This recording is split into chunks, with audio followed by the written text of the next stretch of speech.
Yo, Gaben. What's up? Happy Halloween time. This is Slay the Princess, the Pristine cut. This is free DLC for Slay the Princess that adds a bunch of new content, which is really cool. Slay the Princess is actually the first game I ever streamed on this channel, and it was scuffed as hell. The audio was bad. I was nervous. It was pretty terrible. So this is going to be a cool revisit of this game with hopefully a bunch of new stuff I've never seen before. And yeah, I think that's kind of all the intro we really need. This game is beautiful. If you've never experienced it before, strap in. I'm excited. Let's go.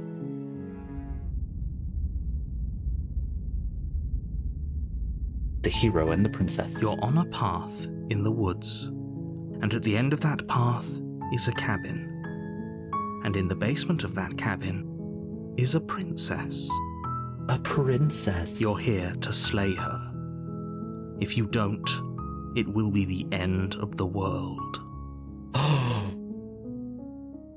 I will also treat this playthrough as if I've never played any of it before, so I'm not going to spoil anything, don't worry. Let's see. The end of the world? What are you talking about? Have you ever considered that maybe the only reason she's going to end the world is because she's locked up? Killing a princess seems kind of bad though, doesn't it? Yeah. Does it? Are you a monarchist? Is slaying a princess that much worse than slaying a fisherman or a miller or a seamstress? That's true. If anything, slaying a princess is much better than slaying a seamstress. Seamstresses contribute something of value to society. Princesses contribute hope? Maybe? I don't know.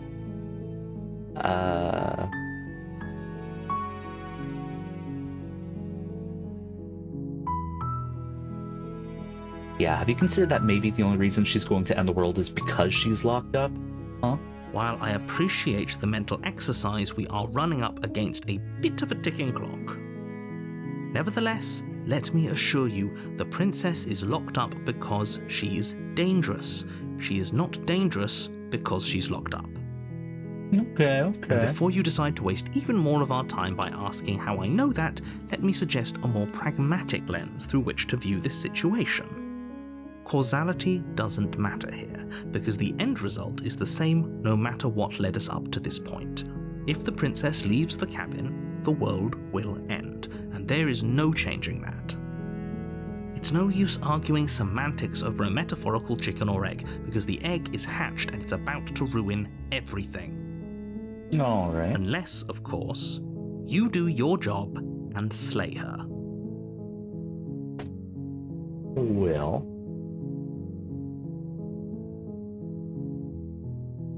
All right, let's go to the cabin. You make your way up the short path to the cabin. You'll find the princess within. A warning before you go any further. She will lie, she will cheat, and she will do everything in her power to stop you from slaying her. Don't believe a word she says. Don't believe her lies. After hearing the music for like 1 minute, I am reminded how great it is. There is, I think if you check the Slay the Princess Twitter page, there's an official Spotify playlist that has all the music from the game in it. Highly recommend. Really good music for chilling, sleeping. We're not going to go through with this, right? She's a princess. We're supposed to save princesses, not slay them. The voice of the hero has appeared. Ignore him. He doesn't know what he's talking about.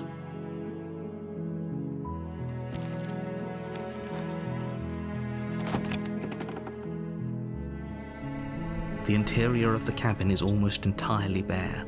The air is stale and musty, and the floor and walls are painted in a fine layer of dust. The only furniture of note is a plain wooden table. Perched on that table is a pristine blade.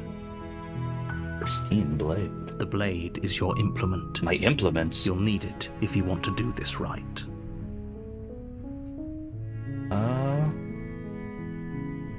Yeah, let's take the blade. You take the blade from the table. It'd be rather difficult to slay the princess and save the world without it. Let's go. The cursor has changed to me holding a blade, and I don't think you can see it because I have the cursor hidden. Just trust me on this. It looks cool. The door to the basement creaks open, revealing a staircase faintly illuminated by an unseen light in the room below. This is an oppressive place. The air feels heavy and damp, a hint of rot filtering from the ancient wood. If the princess really lives here, slaying her is probably doing her a favor. Her voice carries up the stairs. Who's there? Whoa, she sounds scary. She sounds dangerous. It's almost as if she's the one in charge down here. Don't let it fool you. It's all part of the manipulation. Just checking in on you. Oh, it's been so long since anyone's come down here. I was starting to think they'd forgotten about me. No. You walk down the stairs and lock eyes with the princess. There's a heavy chain around her wrist, binding her to the far wall of the basement. She's so coldly beautiful. Is she really a threat to the world?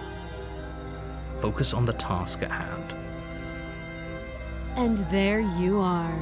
Are you here to kill me or something? What are you gonna do? Shoot me? Moments before being shot. I'm just here to talk. Then why did you bring a knife with you? How about you drop it, and then we can chat? She makes a compelling point. What if we just dropped the blade and talked? Look at her. It's not like she's a threat. Don't you dare. It's fine. We can decide what we want to do after we talk to her. Maybe she really is a monster, but killing someone in cold blood isn't very becoming of us. You know, I agree, voice of the hero. The blade tumbles out of your trembling hands and drops to the floor with an unceremonious clang. Thank you. Maybe now we can just talk. Okay, she's acting pretty sus. Against your better judgment, you step forward to speak with the princess face to face, unarmed. We'll be fine. I don't know what you're hoping to accomplish here, but I can assure you there's no reasoning with her. Just make sure you don't forget about the blade on the floor. You're going to need it. So here we are. What an awkward start to a relationship. See, she seems kind of off-putting. However, she has been chained in some basement somewhere, so I can kind of, I don't know, it seems understandable to me. Oh, and look, she looks sad.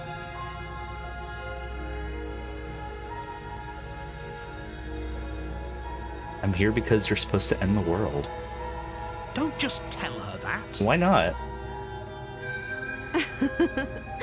Is that why they threw me down here? But I don't want to hurt anyone. I like the world, I think. I don't remember much about it, to be honest. I've been down here a long time. Just how long has she been down here? If I'm supposed to be capable of ending the world, then how did I wind up here, chained to a wall? Have they told you why I'm allegedly so dangerous? She makes a good point.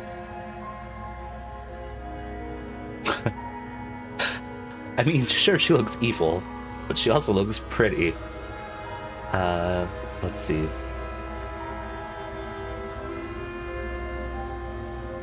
No, and if I'm being honest, I'm more inclined to trust you than I'm inclined to trust them. Sooner or later, you'll understand that I have your best interests at heart. Oh, see, she looks nice. Hopefully sooner. How sweet. Now be a pal and help me get out of here, would you? We could figure out how to deal with them after I'm free. Them.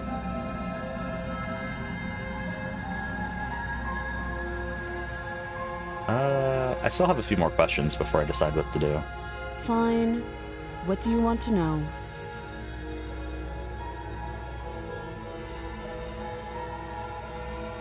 What's her name? She hesitates before answering.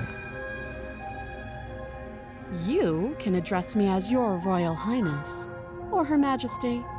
Any honorific should do, really. Okay, fair. I don't know what I was expecting there. Note the lack of detail. You can't trust her. I mean, I can. It's just a questionable idea. How long have you been down here? Too long. Again, she offers no specifics. No matter how hard you try, you'll never get a straight answer out of her. All right, let me see those chains. Oh, have you decided what to do with me? I'm gonna break those cuffs. You know why you're here. I'm gonna break those cuffs. Oh, you have to be kidding me. You walk up to the chains binding the princess to the wall and give them a tug. Yeah, I do. They're large and heavy, far too solid for you to even imagine trying to break them apart. I'm guessing you don't have the key. Technically I have a key of sorts. Maybe it's somewhere upstairs. Doubtful. Whoever locked the princess away down here intended for her to never see the light of day. They wouldn't have just left the key to her chains somewhere in the cabin. I'm gonna check upstairs. Maybe the key is still lying up around somewhere there, and if not, maybe I can at least find something to break you free. I'll be here. Yes, ma'am. You attempt to make your way out of the basement, but the door at the top of the stairs slams shut. You hear the click of a lock sliding into place. That's mean. Is someone else here? Hey, let me out of here. Your shouts and pleas are met with silence. You're here to slay the princess, and you won't leave until the task is done. Not if I punch it You really try the hard. door, but it's locked from the outside. No. I'll repeat myself once again. You're here to slay the princess, and you won't leave until the task is done. Okay. You make your way back to the bottom of the stairs. This would have been so much easier if you'd simply slain her like you were supposed to. Easier for whom? Yeah, easier for whom, narrator? Easier for everyone. Okay, fair answer. I heard the door slam. They locked you down here too, didn't they? Yeah. The knife. Pick it up and cut me out of here. Alright. You won't like what happens if you do that. You don't know that. Let's save the princess. Against your better judgment, you place the blade against the princess's arm, just above the massive, content warning? unyielding Blood. chain. Maybe forgot to mention that before. But look at how cute she is. Just look at her face. You cut into her flesh. The blade is sharp, and you make quick work of it. Before long, you're able to crack through bone, and she pulls the bleeding stub of her arm through the iron gauntlet. She didn't so much as utter a sound. Free from her bindings, the princess turns to face you, her fierce gaze meeting your eye. How is she so composed after losing an arm? It's like she isn't even bothered by it. She's not even bothered. Thank you. Now let's get out of here. Yes, ma'am. Ah, my little mouse cursor is bloody. And you still can't see it. No, we won't have any of that. The stakes are too high. You can't just let her escape into the world. No, I just can't let her escape into the world. Narrator, you're really killing my vibe here, man. As the princess approaches the bottom stair, your body steps forward and raises the blade. My gross hand. That's what my cursor that you can't see looks like. Wait, this isn't fair. You can't just do that. Watch me. Oh, no. Get out of the way. Stop that. I thought this was a little too easy. Your body lunges forward to sink the blade into her back, but the princess swiftly moves out of the way before you can connect. Stop it! Stop resisting me! I am trying to get you out of here alive. I will resist. The blade. Move the blade. You're doing your best to help me, aren't you? I can see the conflict in your eyes. I'll make this quick. She steps forward and pries the blade from your rigid hands. Maybe I'll see you in another life. And then she slits your throat with an almost clinical ease. Her face remains unchanged as she watches you collapse to the ground, blood flowing from your butchered neck. This is the end, isn't it? I'm afraid it is. Everything goes dark, and you die. I hope it was worth it. Chapter 2. The Prisoner. You're on a path in the woods, and at the end of that path is a cabin. And in the basement of that cabin is a princess.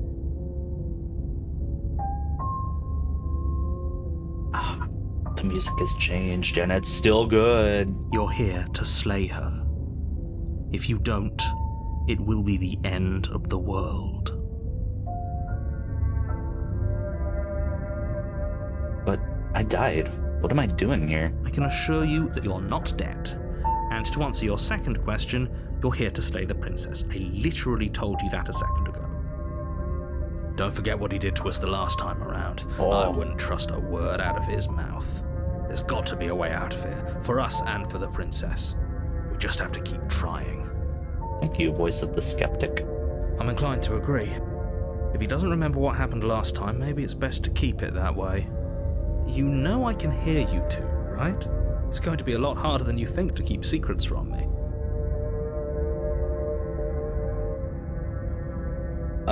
Let's assume I'm telling the truth, and all of this really did already happen. Why should I listen to you? Why should I bother doing anything? Those are two very different questions, but fine. Fair. I'll indulge you if that's what it takes to get you moving.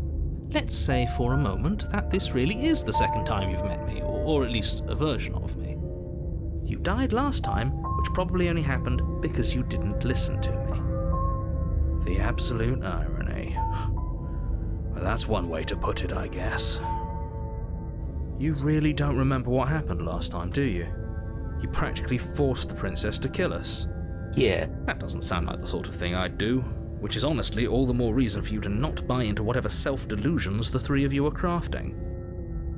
Just But the this three is a of thought us. experiment, so I suppose I'll continue to give you the benefit of the doubt. If I did practically force the princess to kill you, it was probably for a good reason. Did you try and free her? Did you say something really mean to me? Because if I really did what you said I did, you probably deserved it. I'm a professional, after all. Professional. Sure you are. Anyway, I believe your second question was, what's the point of doing anything? If you're asking that, it sounds to me like you're making the rather dangerous assumption that your actions last time around didn't have any consequences. Oh, so they did have consequences. What do you mean? Of course there weren't any consequences. You forced the princess to kill us and now everyone's right back where they started. That sounds pretty consequence-free to me. Yes, but in this purely hypothetical scenario, that begs the question of how you got back here. Did time simply rewind itself, or were you instead transported to a different world entirely? If it's the latter, what do you think happened after you died? Okay, narrator, we just started playing this game. Stop blowing my mind already. Do you think the people there lived happily ever after? Or do you think that the princess, left unhindered, brought about the end to everyone and everything, just like I told you she would? Not the multiverse. What a conveniently ambiguous group of things for her to ruin. True. For all we know, the princess left the cabin and never saw another soul. Oh, how I wish that were the case, but if the princess weren't a certain, inevitable threat to the world, the four of us wouldn't be here. And yet, here we are. You're talking in circles. No, I'm talking in facts. Well, let's go to the cabin. A warning before you go any further. She will lie, she will cheat, and she will do everything in her power to stop you from slaying her. Don't believe a word she says. Yes, don't believe a word she says. Just go in, take the knife, and do what you're supposed to. Wink. Wink. Did you just say wink out loud? No, I didn't. Wink. Just ignore this clown and focus on the princess.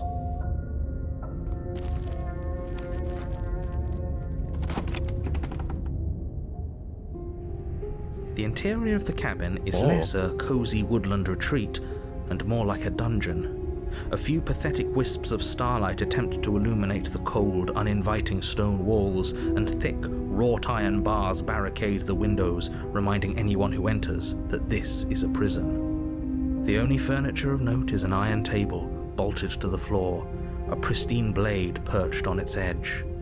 And a mirror. The blade is your implement.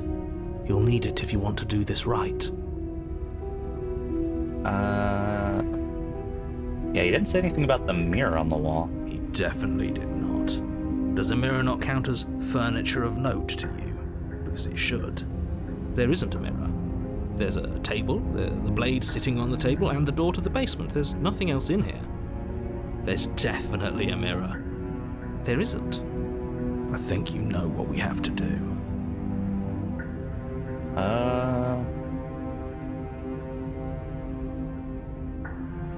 Now, why would you lie about that? What's the point? Exactly. Why would I lie about something so meaningless? What good would a mirror even do? That you waste time preening yourself instead of doing what needs to be done?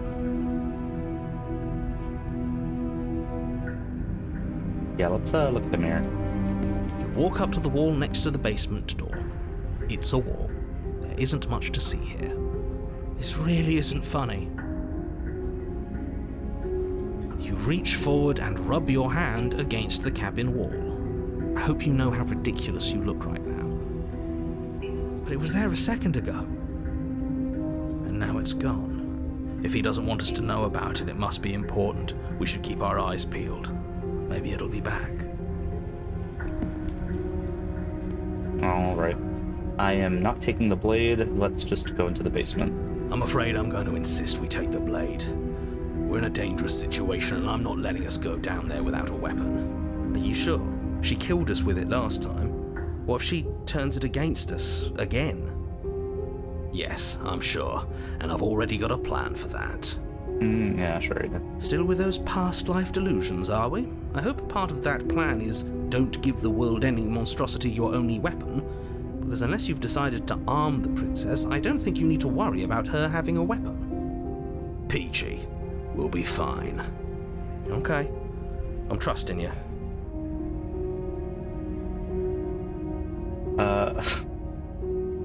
Yeah, I guess I don't have a say here. Well... Normally, yeah, but not about this. Call it a reflex. We take the knife as we go. Wonderful. You do exactly that, Okay. sweeping the blade from the table before proceeding to the basement. Don't worry about it. We have a knife, so what? It's not like we have to use it. Yeah, so what? No, you don't have to do anything, but you do well to use it regardless. Moving on. This game has a dangerous amount of British accents that are very hard to not replicate. Take the blade, yeah? It's Tuesday, ain't it? Revealing an old stone staircase. A few sputtering torches attempt to vaguely illuminate your path, dancing across glimmering patches of slimy moss on the stone steps. If the princess lives here, slaying her would probably be doing her a favor. Stop making fun of where she lives.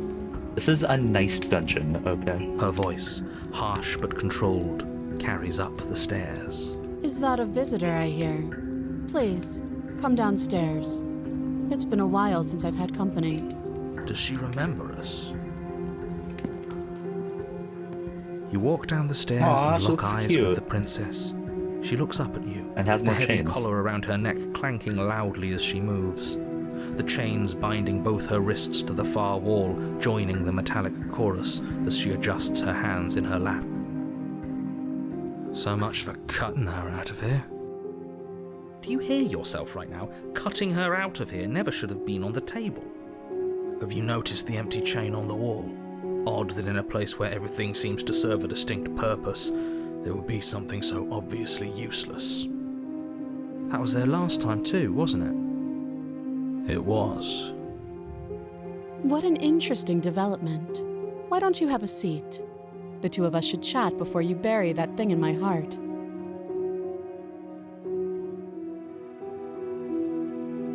Let's sit with her. You step towards the princess, but she stops you before you get too close, holding up one shackled hand.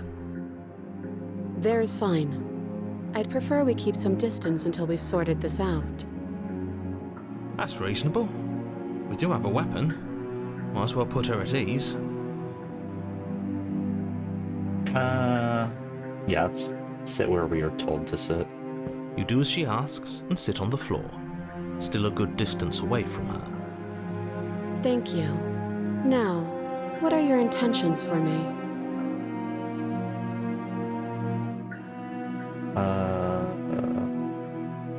That other chain on the wall, who's it for?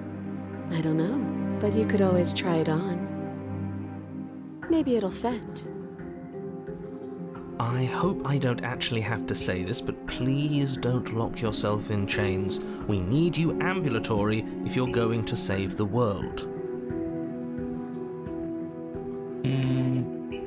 Let's look at it. I wouldn't do that if I were you. And why is that?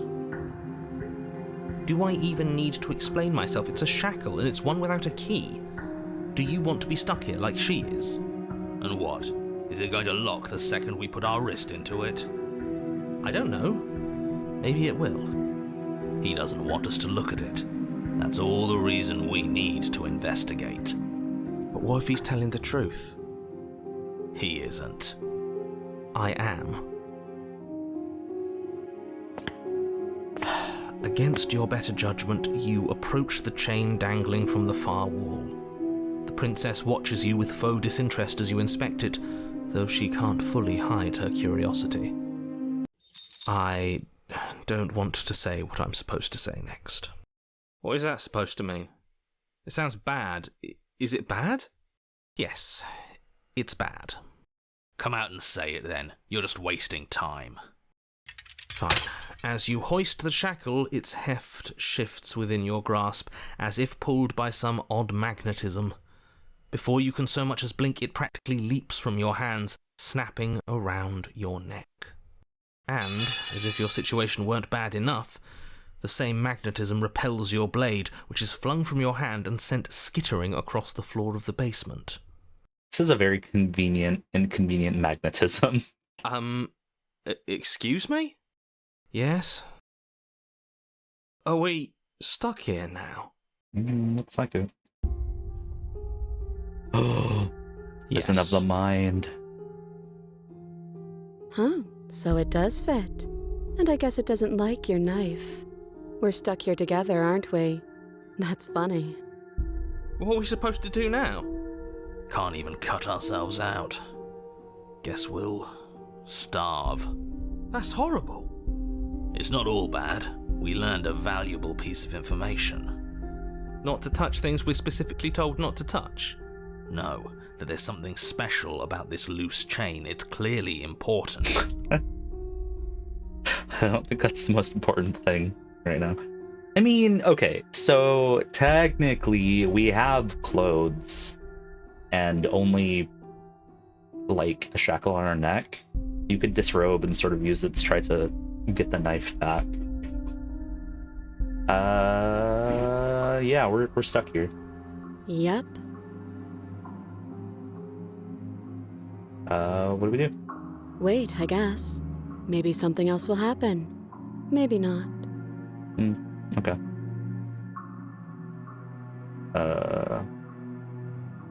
Not one for small talk, are you? Nope. Well, That's rude. did you know this was gonna happen to me? Cool.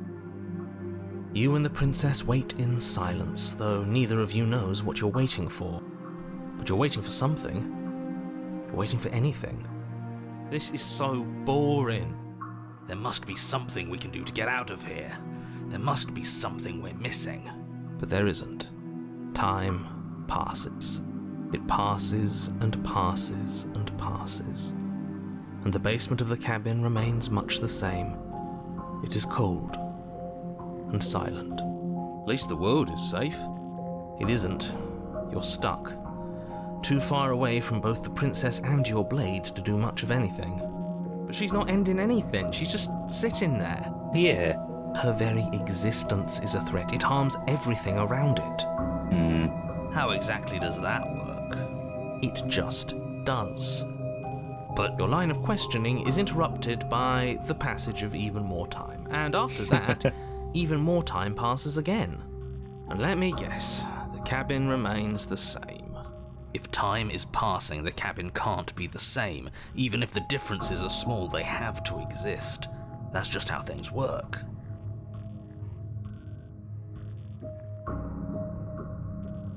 I suppose you're correct. Things are changing.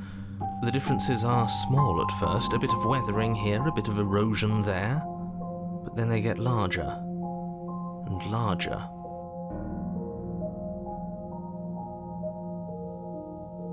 Hey, have you noticed the basement is changing? I don't like small talk, remember? Okay. Still rude.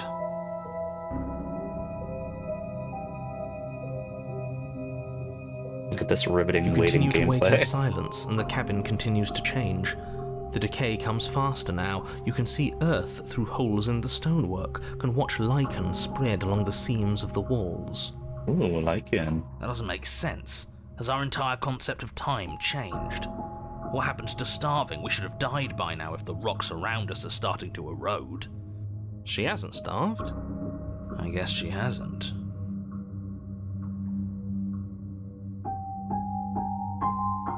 Even more silent time passes as you watch roots push themselves through the increasingly porous walls of the basement. Dirt seeps inside, flowing across the stone floor like a liquid, covering the ground and threatening to swallow you both. Time continues to pass, and pass, and pass, until suddenly there are no walls. And then... And... I think he's gone. Would you look at that? We made it out of the cabin, and nothing bad had to happen to either of us. So this is the outside world. It's cold. Whoa. We got arms. But you don't get the chance to respond. Something's taken her away, and it left something in her stead. She's gone. Where did she go? Should we try and find her? And there's that mirror again. Why is it here? Why now? The narrator's gone. It is. Does that mean the world ended? It must have. Do any of us know what the world ending is supposed to look like?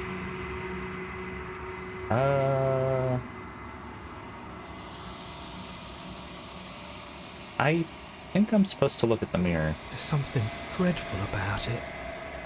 I don't think you should. You're right. Part of me wants the truth, but something stronger is holding me back. Fear. I want to see. I'm begging you, don't do this. The mirror never scared you before. It's different now. It feels... I don't know. Final. You approach the mirror. Silence as you reach forward. They're gone, but the mirror remains. It's time for you to see what's in it. Oh, it's you. You are alone in a place that is empty. It's quiet here. Let's go to the cabin. You are at the cabin. Something finds me in the long quiet and brings me the gift of a fragile vessel. What are you? I am solitary lights in an empty city. What are you? Not that. Solitary lights? What do you mean? Thoughts without connections. A dim and nascent network. I wish to be more. What do you think I am? I think that you are like me. We are oceans, reduced to shallow creeks. The gift of a fragile vessel? Yes, nerves and fibers to feel the worlds beyond, perspectives to make my own. This one is determined, but also cautious. One that would rather let the world move around her than move it herself. She will make for a patient heart. Do not mourn her. She is exactly where she needs to be. Is this the end of the world? How can the world have ended if we are talking? True. Do you know the narrator? You are the only thing I have ever known.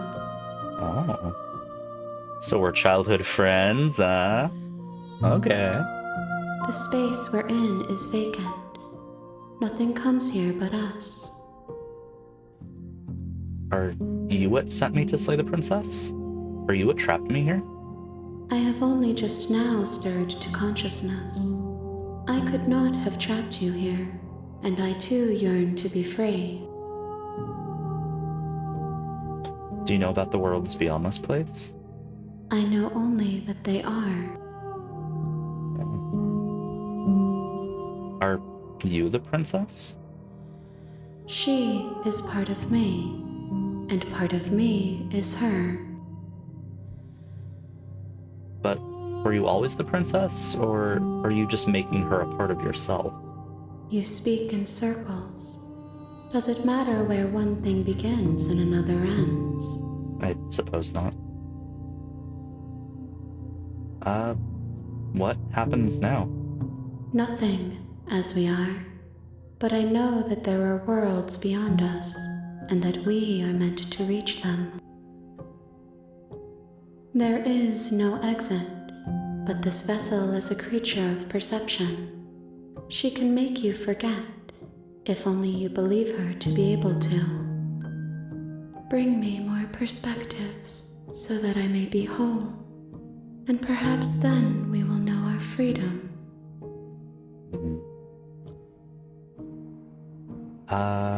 How many more pieces of you do I have to find? Oh, if I remember correctly, this is my favorite quote of all time. More than you have found, but less than there are to find. Yeah. I am infinite. The rest will find their own way home. More than you have found, but less than there are to find is the coolest way to say, you don't need everything, but you need more. Like, it's not that deep, but I like it a lot. Aren't you scared that I'll find a way to kill you? I have not lived. I am not afraid to die. How much will I forget? Everything. Until we meet again. I was sent to slay the princess to stop her from destroying the world. If I help you, is that what you're gonna do? You ask of things that cannot be done. To destroy is merely to reshape, to remold. That is true.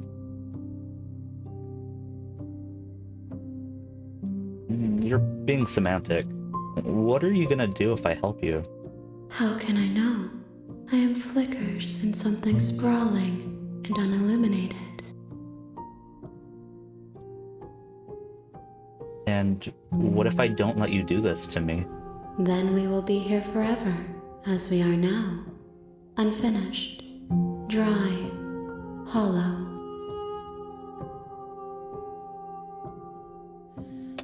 So I did choose the wait option the first time I played this, so make me forget. She asks that I tell you to remember her. You won't.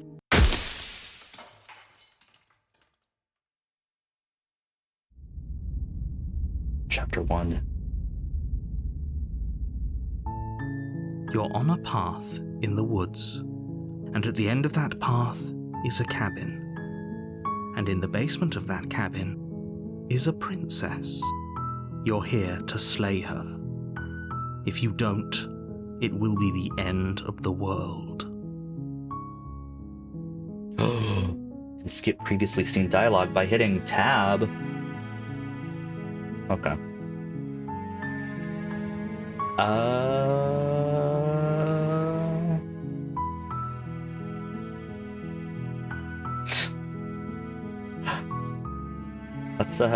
Let's go to the cabin.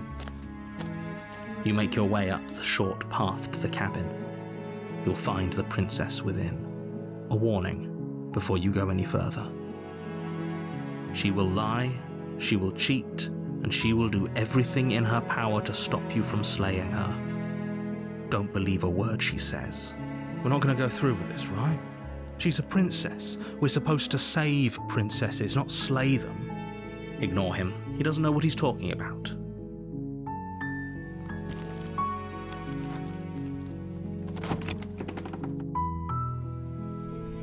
The interior of the cabin is almost entirely bare. The air is stale and musty, and the floor and walls are painted in a fine layer of dust. The only furniture of note is a plain wooden table. Perched on that table is a pristine blade. The blade is your implement. You'll need it if you want to do this right.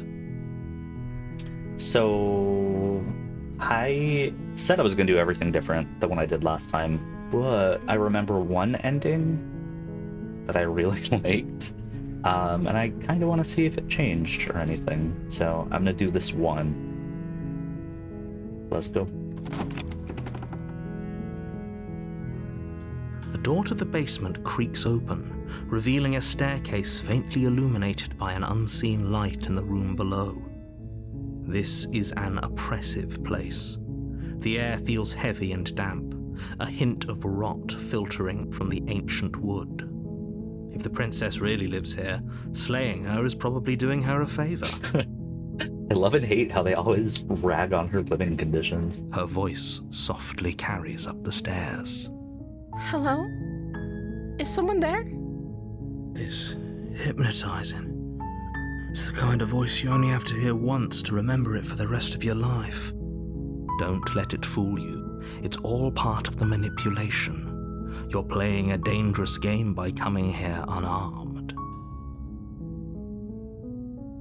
I'm here to save you. How many times do I have to tell you how dangerous Say in an letting alpha her out of here voice. would be before it finally sinks in? Madam? Wait, really?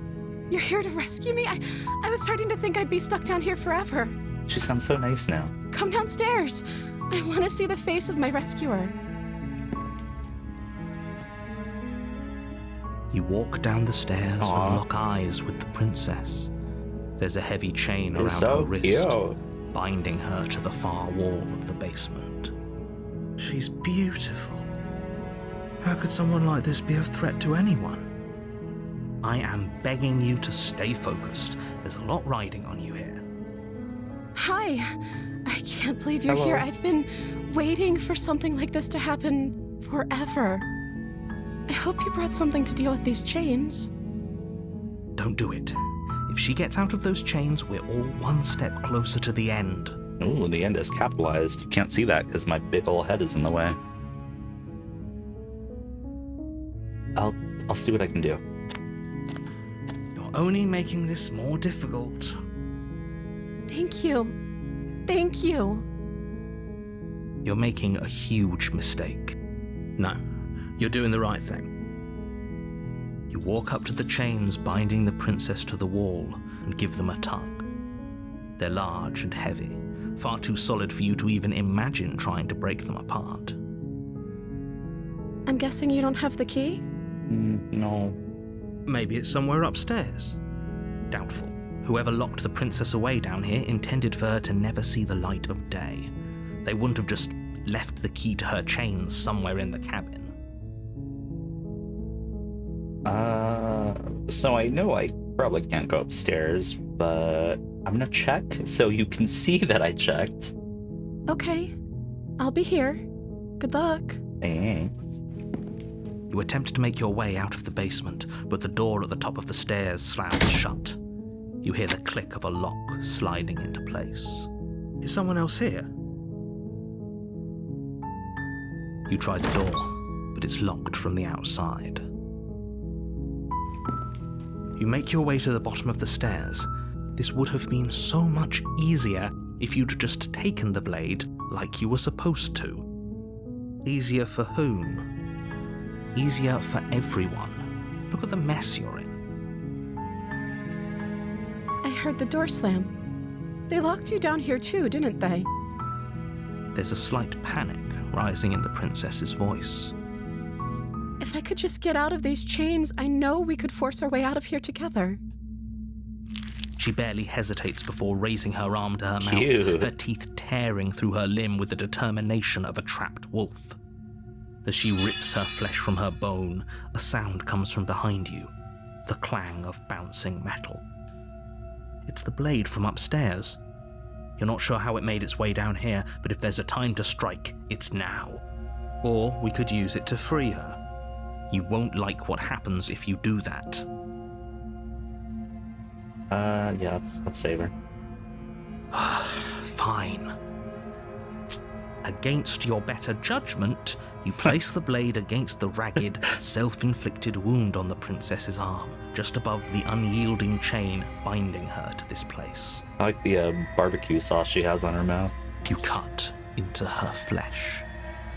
The blade is sharp, and it takes little effort to crack through the bone of her arm. Her limb falls to the ground, and the heavy chains follow suit. She didn't so much as utter a sound through the whole ordeal. No, she didn't. She smiles softly as her gaze meets yours, blood from her wounded arm dripping rhythmically to the ground. How is she still smiling after everything? It's like she isn't even bothered by what just happened. Thank you. Now let's get out of here. No, we won't have any of that. The stakes are too high. You can't just let her escape into the world. No, I can't just let her escape into the world. You could. As the princess approaches No. the bottom stair, your body steps forward and raises the blade. Wait, this isn't fair. You can't just do that. Watch me. What are you doing? Get out of the way. Stop that. Something's come over you, hasn't it? You know you don't have to do this, right? Your body lunges forward, the blade held low, ready to sink into her heart. But the princess dodges, stumbling back against the wall before the blade has a chance to connect. Stop it. Stop trying to resist me. I'm trying to get you out of here alive. Resist. The blade. Move the blade. As your body Aw, remains frozen in she looks so stubborn scared. resistance, the princess takes a cautious step forward. We both know this isn't you. She nervously reaches towards you and takes the blade from your infuriatingly rigid hands. What are you doing? I'm sorry. I'll try to be quick. She plunges it into your chest, tearing through flesh and sinew. It is agony. But you aren't dead yet. Oh no, I'm so sorry. Stay strong. We can tough it out until it's done. For her sake. For her sake?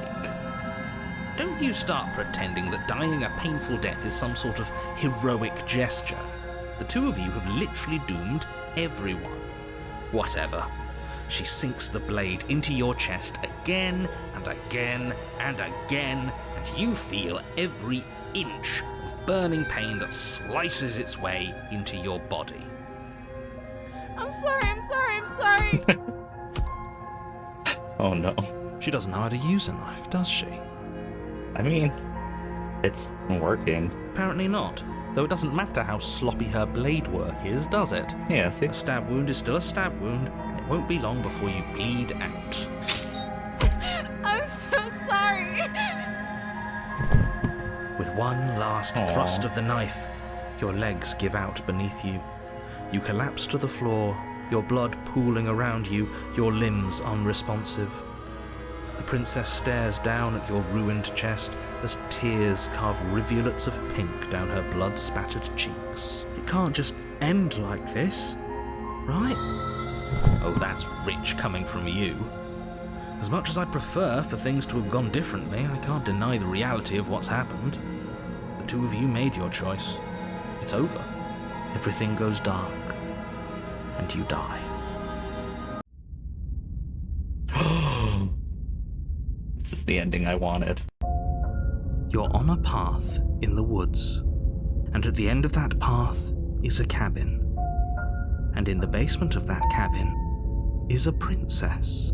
You're here to slay her. If you don't, it will be the end of the world.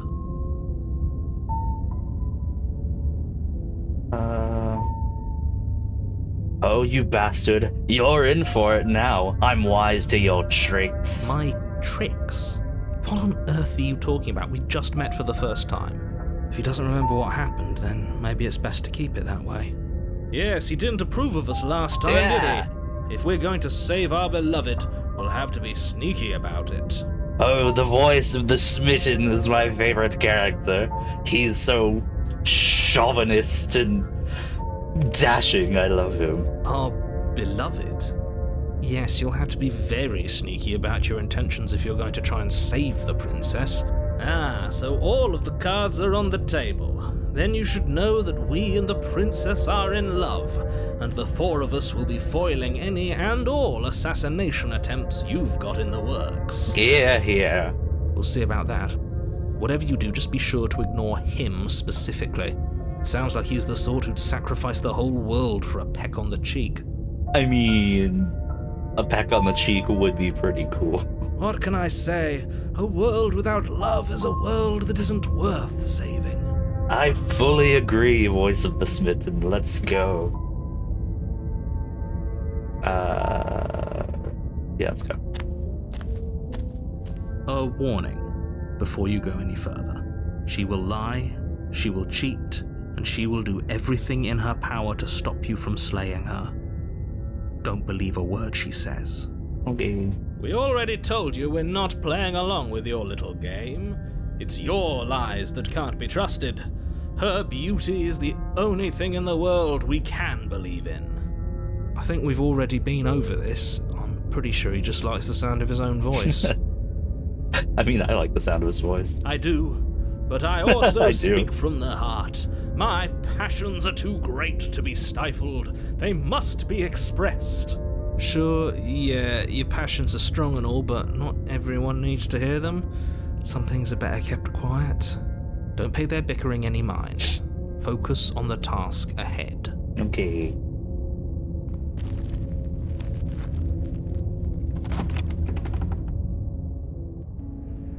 The interior of the cabin is clean and elegant, its stone walls draped in fine threaded tapestries, a prison befitting a royal prisoner. The only furniture of note is an ornate wooden table with a pristine blade perched on its edge. The blade is your implement. You'll need it if you want to do this right. Let's see the mirror.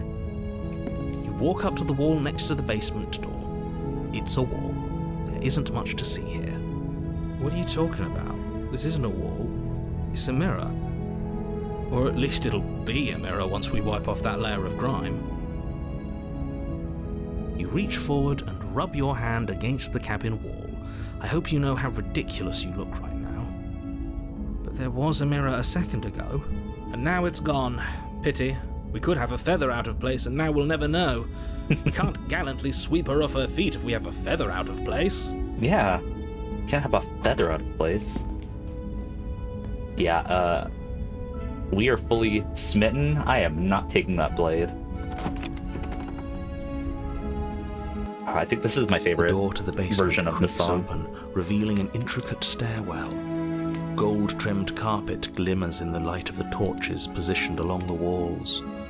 The basement almost seems welcoming in the dim firelight. But it's still a stone basement.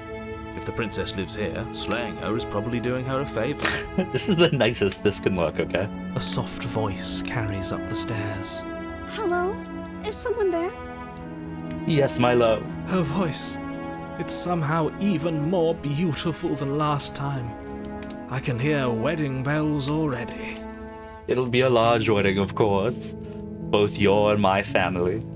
I don't know if they exist, but by Jove, we need room for them all. Oh, it'll be wonderful. The voice of the hero, even the voice of the skeptic could be there. We'll have a special chair for the blade, our implements. It'll be a wonderful wedding. I've held my tongue till now, but you're taking this a little too far. We barely even know the princess. We can still do right by her without all this over-the-top fawning. Over-the-top fawning? No. A princess of her caliber deserves nothing less from a mere peon like me in comparison to her golden beauty. Yes, for everyone's sake, you're not in love. Just remember that her charms are all part of the manipulation. Oh, narrator, you're correct. I'm not in love. A word such as love can't adequately encompass the feelings of adoration I have towards her. I must create a new term completely of its own to describe this feeling. You walk down the stairs and lock eyes with the princess. There's Oh, a look how heavy cute she chain is. around her wrist, binding her to the far wall. My love, we're here to rescue you from your unjust and foul imprisonment. You know she can't hear you, right? She may not be able to hear my words, but surely she can hear my spirit. I'm just like Hello Kitty. She has no mouth, but she needs not a mouth. She speaks from the heart. Oh, your spirit's plenty loud, all right. It's you, my dashing hero. I was so worried you wouldn't come back. I would never leave you, my princess. Did you hear that? She said we're dashing, and she called us a hero. Flattery really goes a long way with the two of you, doesn't it? Waiting for you to come back. I didn't want to believe your ravings back in the woods, but this is next to incontrovertible evidence. You've been here before. That's right, villain, and you killed us.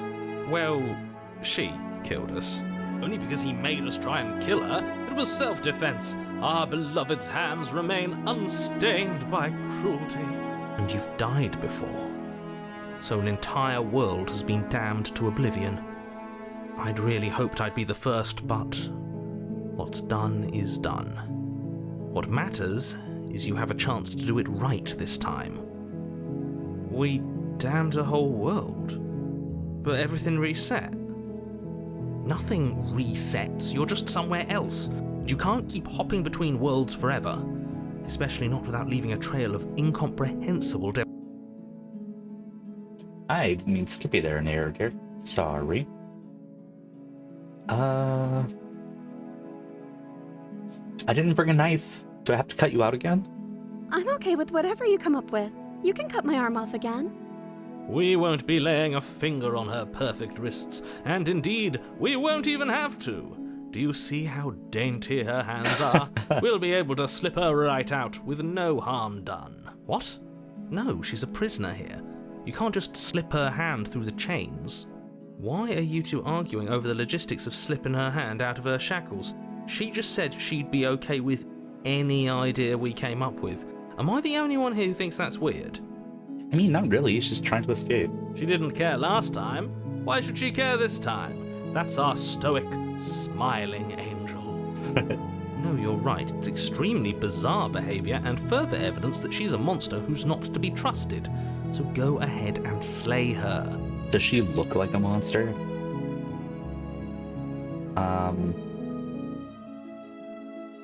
Let's see.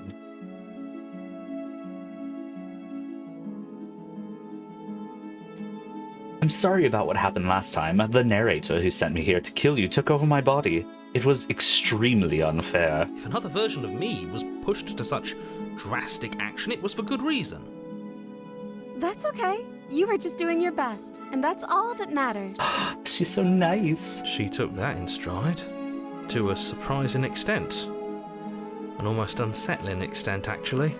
That's because she's perfect. Yeah. Do you think she has someone like him telling her what to do? She does. They're perfect too. She doesn't. There's no one else like me. I think he's right, because I like it better if she doesn't have some horrid little voice like him, always trying to drive her to violence.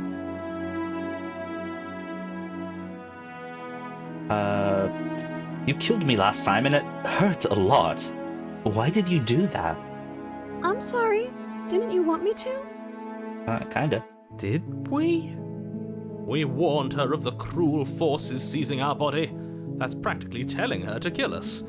She is our beloved, and she made the choice to free us of our misery, to show us mercy and make the best decision for everyone. And how? She made the best decision for her. Don't be so quick to assign kindness. You're just opening yourself up to manipulation. Let's rescue her. No. I can't let you do that. If you take another step towards the princess, You'll what? Take over our body and force us to try and kill her? I would if you had a weapon. Not on my watch, villain.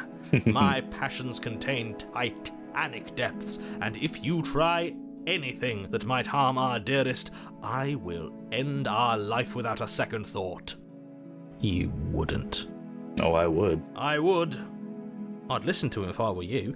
He has a lot of strong feelings. And doesn't the world end if we don't stop her? You approach the princess and gingerly slide her hand from her bindings. That shouldn't have worked. I'll be damned. We're doomed. Oh, look at our little feathers that are all perfectly in place. You can kind of see them. My HUD is blocking them a little bit, but I got feathered arms. I can't believe it, but I guess I have to. I told you, there's no life more worth living than that of a true believer. I'm free, and you're not trying to kill me this time. Thank you. Thank you so much. The princess jumps up and smothers you in a joyful embrace. Ugh. If only you had a weapon, one slip of the wrist and your pristine blade would be buried in her back and everyone out there would be saved. Luckily for Mr. Romance, we don't have a weapon. Who needs a weapon when we have the power of love on our side? Yeah. What do we do now?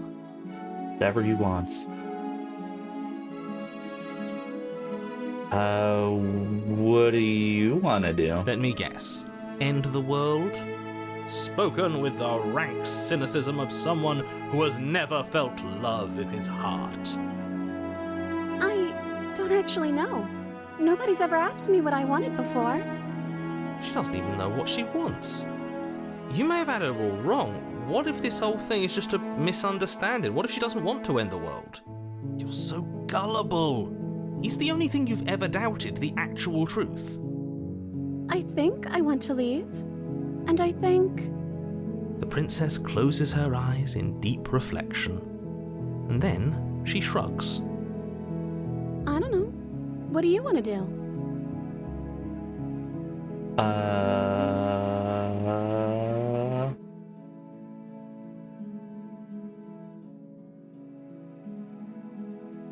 I want you to tell me what you want. I just want to make you happy. Look at her cute little anime eyes. She can't just want to make us happy. It makes sense to me. That's all I want for her, so of course she'd want the same for us. But what would make you happy? I just want to make you happy. Her anime eyes are increasing. Is she broken? What's going on? What's going on is she's lying to you, only she isn't a good liar. Are you starting to trust me now?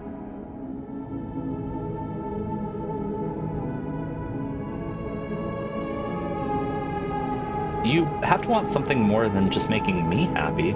Okay, I'll find something else to want if that makes you happy. The anime grows. This isn't right. I don't know what's going on, but this isn't right. I fail to see the problem here. She's just sweet on us. You don't have to act like it's a big deal. Yeah, look at how cute she is.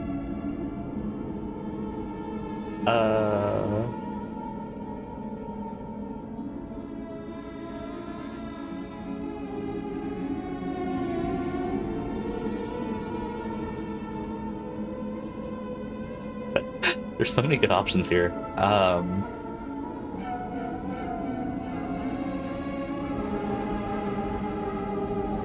There must be something you want. I just want to make you happy.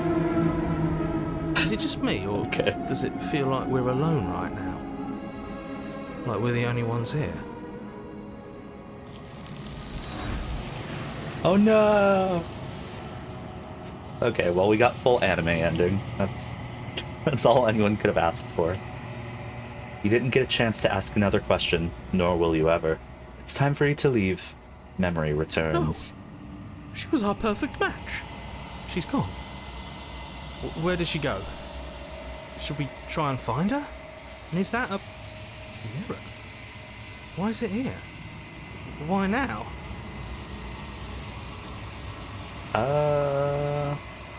It's gonna be okay. Just trust me. We've been here before, and you always get scared. It feels so bad. Like looking into it right now is going to be the end of everything. Yes, I fear that we won't like what we'll see. What if we just sit here and preen for a while? That can't hurt, right? It's not the end. Whatever's on the other side is gonna be nice. Okay. If you say so. We'll trust you. She'll be there waiting for us. I just know it. Let's go.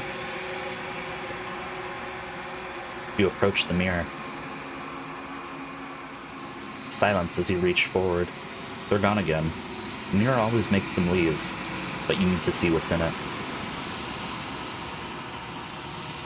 You've grown.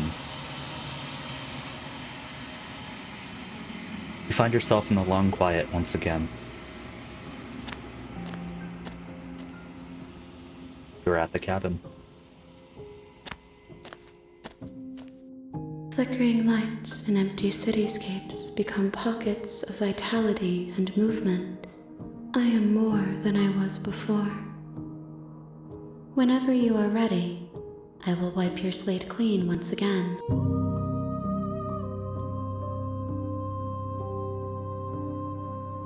What does it feel to change like this? Eyes close in reflection. Perspectives meld together, and the breadth of my experience stretches to new corners. There are contradictions, conflicts in my nature, and there are familiarities that bind everything together. It feels correct. This is what I need to be. This is the only path forward.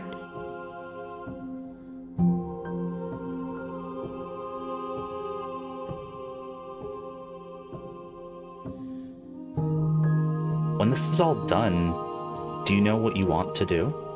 With every gift you bring me, I excavate the alleys of what I am meant to be, and every exploration yields new and complicated truths. What I will be is different than what I am, and what I am is different from what I was. I cannot tell you what desires I will hold when I have changed. But in this moment, all I want is to know myself and to know you. Cute.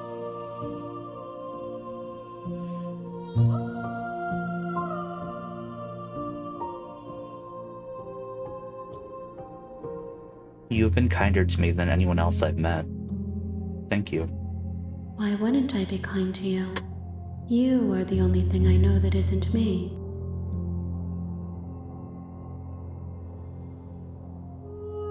What do you want me to bring you next time? Gifts aren't what someone tells you to bring them. My joy is in seeing what you choose. There are no wrong answers, and every perspective illuminates my shadows and shares new secrets. Do you have any thoughts on this vessel? This one is a reflecting pool of desire unfulfilled. She will make for a pliant heart. Do not mourn her. She has served her purpose. It's all this deep reflection on this super 2D anime ideal waifu body. I don't want to hurt you, but the more times I go back, the worse I fear things will be.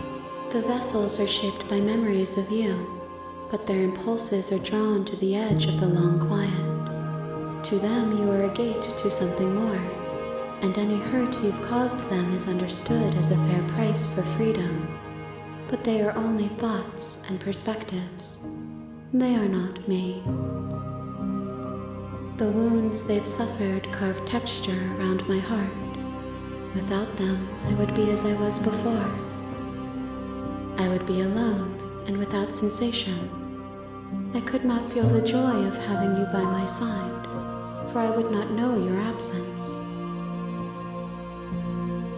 So I am very much an optimist IRL, and I don't know. I feel like you can take a lot out of this game, kind of regardless of what your perspective or outlook on life is. But I will say, a lot of the stuff that she says is like very much something I kind of agree with and find comfort in.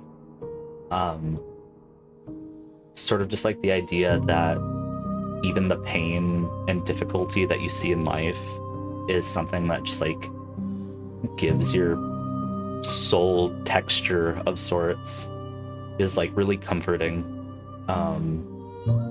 It makes it like I don't know. I very much agree with the whole you sort of need pain and difficulty in some ways to like shape the person that you are, and the person that you are sort of needed the difficulties you've gone through. And I know that's like sort of a weird slippery slope to go down, because then people are like, yeah, well, I wouldn't have wanted this and this to happen in my life because it like really sucked and I'm all broken now. And that's a fair argument, which is, I guess, why you can't be super optimistic about everything in the world.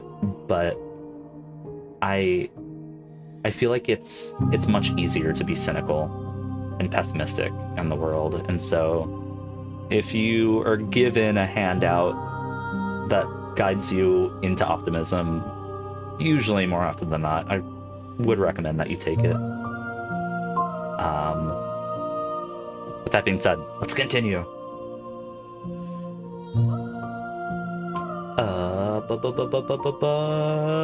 Let's go back. I will long for your return, but it will give me time to reflect on what I am. We will meet again. I hate how loud the glass shattering is.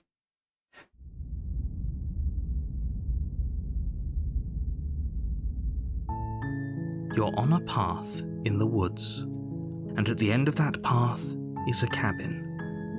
And in the basement of that cabin is a princess. Skipoo, skipoo. Let's go.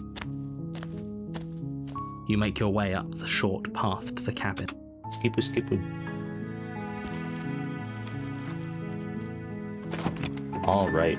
So we have done a lot of dying. The interior of the cabin is almost entirely bare. Now it is time to do some killing. You take the blade from the table. It'd be rather difficult to slay the princess and save the world without it. It's murdering time. The door to the basement creaks open, revealing a staircase faintly illuminated by an unseen light in the room below. This is an oppressive place. The air feels heavy and damp, a hint of rot filtering from the ancient wood. If the princess really lives here, slaying her is probably doing her a favor. Her voice carries up the stairs. Who's there? She sounds dangerous. It's almost as if she's the one in charge down here. Don't let it fool you. It's all part of the manipulation. Good. You're still listening to reason. You walk down the stairs and lock eyes with the princess. There's a heavy chain around her wrist, binding her to the far wall of the basement. She's so coldly beautiful. Is she really a threat to the world? Focus on the task at hand. And there you are. Are you here to kill me or something?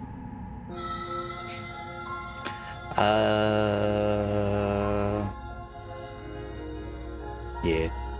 That isn't a good idea. Just drop the knife, and maybe the two of us can talk things out. She's right, we shouldn't. We should just drop the blade. Don't you dare. It's fine.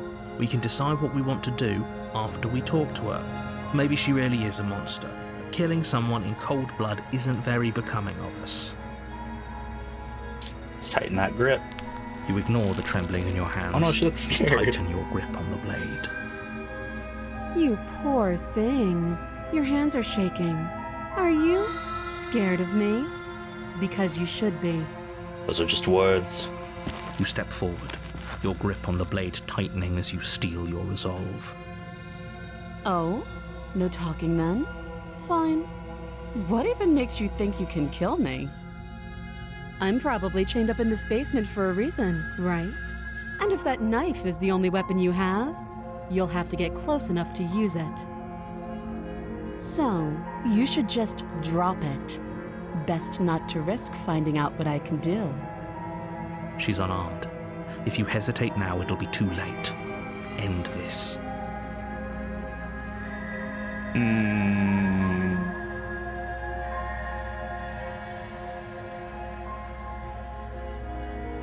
What if she isn't bluffing? What if she kills us? You go into this expecting to die, you're going to die. Hesitating? Why don't you drop the knife and the two of us can be civilized with each other? Slaying time. You charge the princess, blade trembling in your hand, but you've already lost the battle. No. She casually sidesteps your thrust before knocking you to the ground with a single blow from her elbow. We shouldn't have hesitated. But she doesn't stop there. She kicks you a few times for good measure, the pointed tip of her shoes feeling like a pickaxe against your fracturing bones, making sure you stay down. As you lie, crushed and broken on the basement floor, the princess kneels on your throat with the kind of weight you didn't think her slight frame could possibly possess. As you gasp for air, she eyes you with an intense curiosity. You shouldn't have let that fear creep into your heart. You had the upper hand, and now look at you. Is this really the best you could do? Look at you. Completely broken. I'd be lying if I said I wasn't a little disappointed. I'm a little disappointed myself that the one time I decide to kill her, I still mess it up, but whatever. She applies more pressure, slowly squeezing what's left of your life out of your lungs. This is the end, isn't it? I'm afraid it is. Everything goes dark, and you die. Well, learning experience. The tower. You're on a path in the woods, and at the end of that path is a cabin. And in the basement of that cabin is a princess. You're here to slay her. If you don't, it will be the end of the world.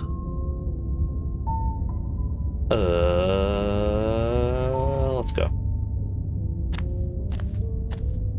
A warning before you go any further. She will lie, she will cheat, and she will do everything in her power to stop you from slaying her. Don't believe a word she says. We might as well just pledge ourselves to her and stop pretending we're capable of doing anything in this situation. She probably doesn't even need to try to overpower us. Can we tone down the pessimism just a smidge? I'm not being a pessimist. I'm just being realistic. You're being annoying. Just ignore their bickering, and whatever you do, don't pledge yourself to her.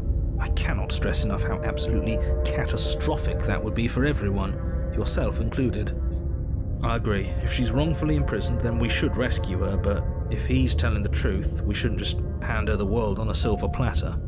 Rescue her? Given the stakes of the situation, there isn't really a difference between rescuing her and pledging yourself to her. Either would be terrible.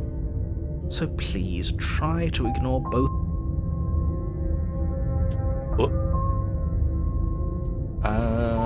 Yeah, let's go. If that's what you want, I guess I don't have a say here.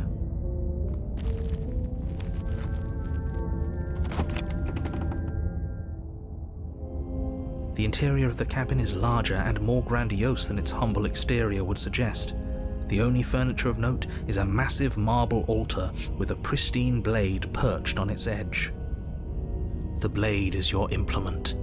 You'll need it if you want to do this right. Why do we feel so small? We don't feel small. We are small. Let's see the mirror. You walk up to the wall next to the basement door. It's a wall. There isn't much to see here. What are you talking about? This isn't a wall. It's a mirror. Or at least it'll be a mirror once we wipe off that layer of grime. You reach forward and rub your hand against the cabin wall. I hope you know how ridiculous you look right now. We should count ourselves lucky. Some things are better left unseen. Ah, shut up, voice of the broken. Let's take the blade. You take the blade from the altar. It would be difficult to slay the princess and save the world without a weapon.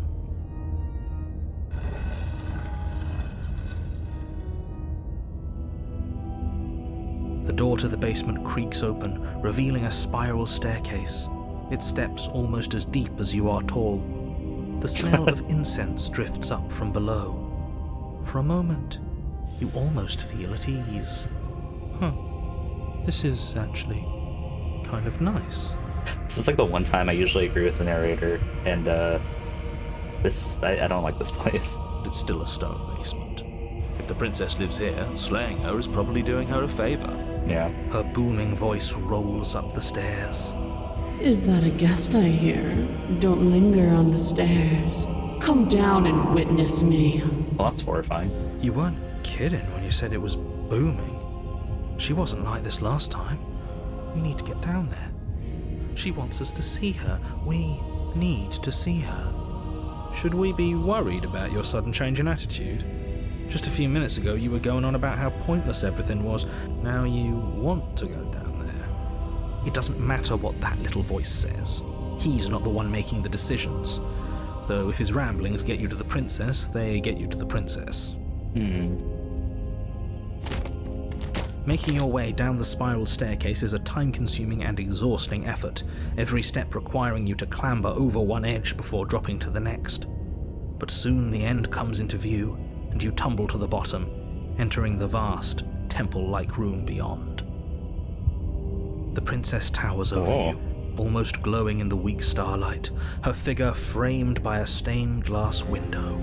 Her long hair billows around her, and a chain binds her wrist to the far wall. The chain is nothing to her. It might as well be a toy for all the good it would do. I told you it was pointless to resist her. The little bird has returned to me. I wonder what he wants. This is some top-tier tsundere action. You brought that knife again, even though you know it's useless. Such charming audacity. Drop it. No. Tighten that grip. As if on command, the blade slips from your grasp. It clatters uselessly to the floor.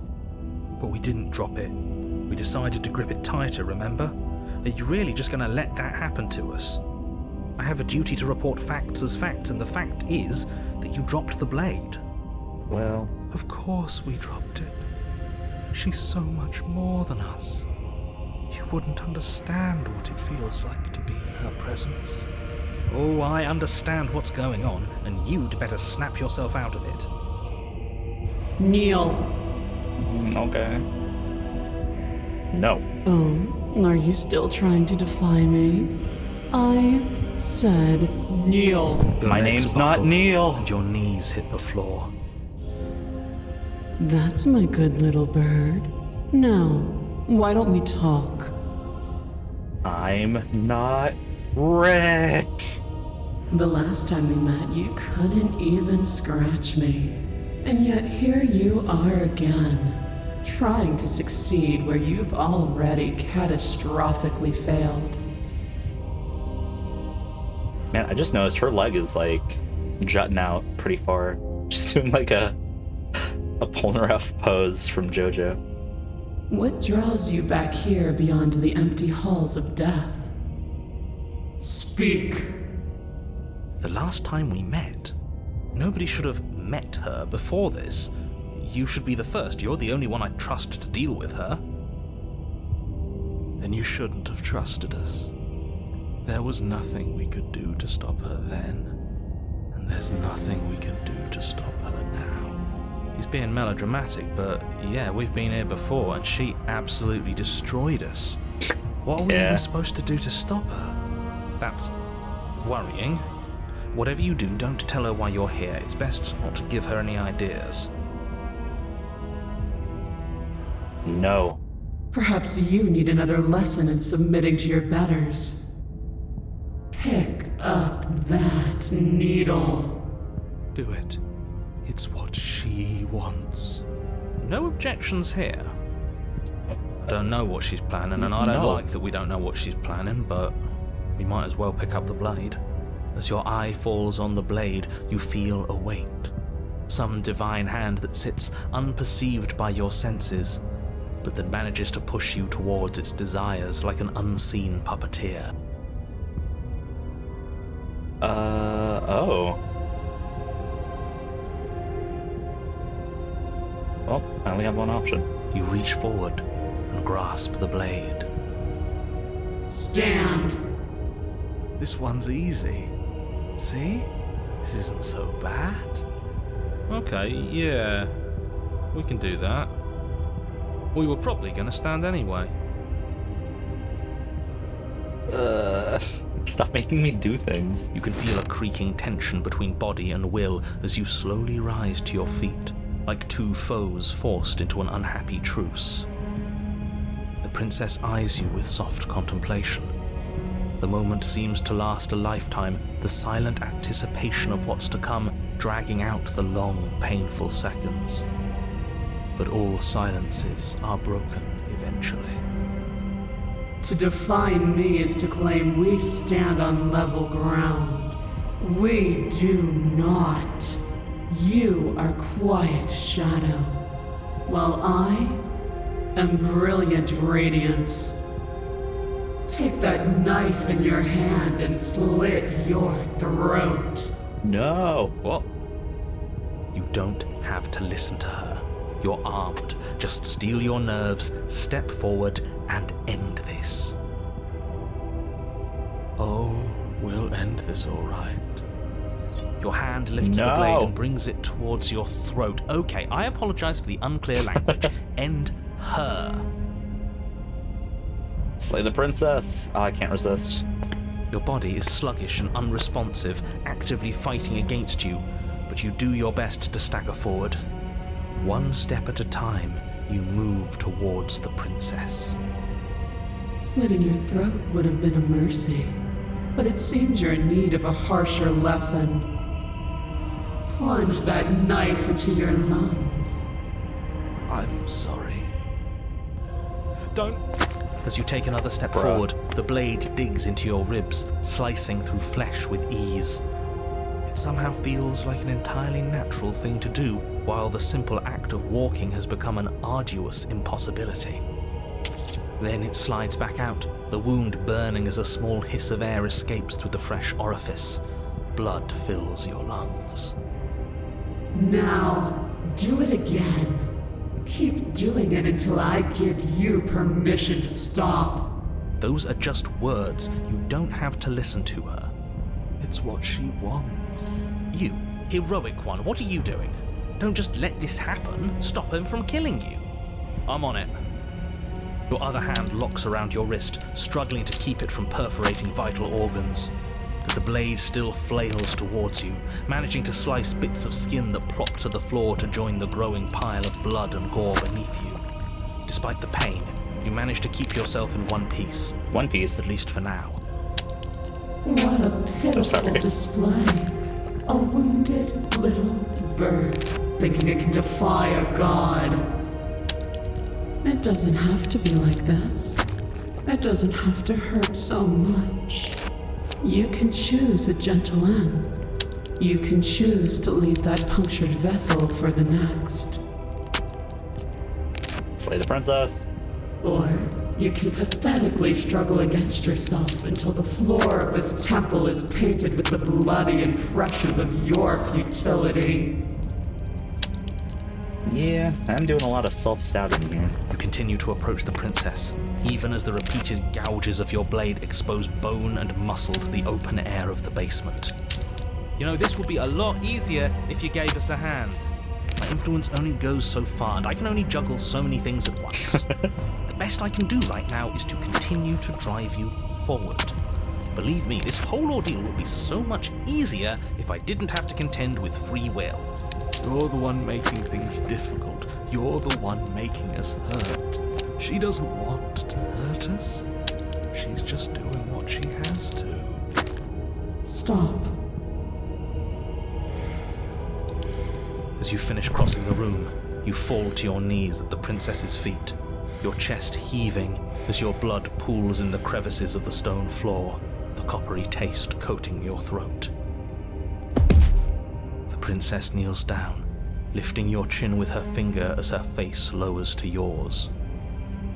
Your devotion is misplaced. You've surrendered to delusion. But something about your defiant spirit speaks to me. You are different than you were before. Perhaps, if you've learned your lesson, I can spare you from the release of death. There's a place at my side for you, if you'll have it. Not as an equal, but as something worthy to be kept. A priest, perhaps, or a pet. Don't want to be a pet. Well, that's the meaning, isn't it? Yes, how thoughtful of her. It's a mercy. Take it. I think he's given up whatever say he had at the start of all this. At least one of you is sane. She's within striking distance, and she's only negotiating now because she knows you have what it takes to put an end to her. Seize the moment before it's too late. Slay the princess. No. Voice of the Broken, come on, man. Yes. Though your body trembles, struggling to defend itself in the face of the princess's overwhelming will, you finally manage to break through, darting to her side before she can react. The wind of your freedom rushes through you, and you channel it into a decisive blow, stabbing into the soft flesh of her ankle and severing the tendons in an act of unyielding defiance. She falls to the floor, crashing unceremoniously to her knees. But you don't give her any time to recover. Your heart pounding with determination, you plunge your blade into her chest. As you find your target again and again, she laughs, crude emotion breaking through her once stony composure as your blade cuts her flesh. We can do this, can't we? You always could. The decision to give you this task was not made lightly. You're here for a reason. It's not too late to pick up the pieces. It's not too late to toss that blade aside and beg for forgiveness. Shut up. I can't believe you would actually strike me. You heathen! You worm! You defiler! You don't know the consequences of your arrogance! That is true. Before you can strike the final blow, the princess lashes out, How can she slap? knocking you off your feet. There's an unsettling wet pop How can she punch? as your spine breaks. No! Numbness and pain spreading through your body. I was using my spine. As you rebound towards the ceiling in a moment of disorientated lightness, she drives her fist into your chest. Your body is crushed as she pulverizes you into the floor, the ground itself breaking from the impact. You lie there, broken, beyond pain, unable to even see what she's done to you. but the princess is succumbing to her own wounds as well. She looks down upon her body in abject horror and disgust. You made me use my hands. I can feel myself twisting into something new, something dull, something defiled. What have you done to me? You're monsters and conspirators. I can't bear to watch this. The princess has been nothing but cruel to you. You should feel liberated by her fall. But I don't feel liberated. I feel empty. Aside from the pain, I feel fine. She collapses to the floor. Her glassy eyes watch, unblinking, yet somehow still full of anguish and fear, as the two of you perish together. I suppose we were never gonna get a happy ending here, were we? Don't let those be your final thoughts. You saved the world. That's worth something. I guess. Regardless of how you feel about it, it's finally over. Thank you. Everything goes dark, and you die. Ooh, chapter 3. Oh god. You're on a path in the woods. At the end of the path... Okay, what the hell is that? I think he's upset. And what's he got to be upset about? We just killed a god! Exactly. You heathens destroyed the most beautiful thing that ever was, and ever will be. Can't say I have much sympathy for you. She was bad for us and you almost got us killed. Oh. It's music. You're being too generous. He did get us killed. Ooh, where's the stubborn? Alright, enough chatter.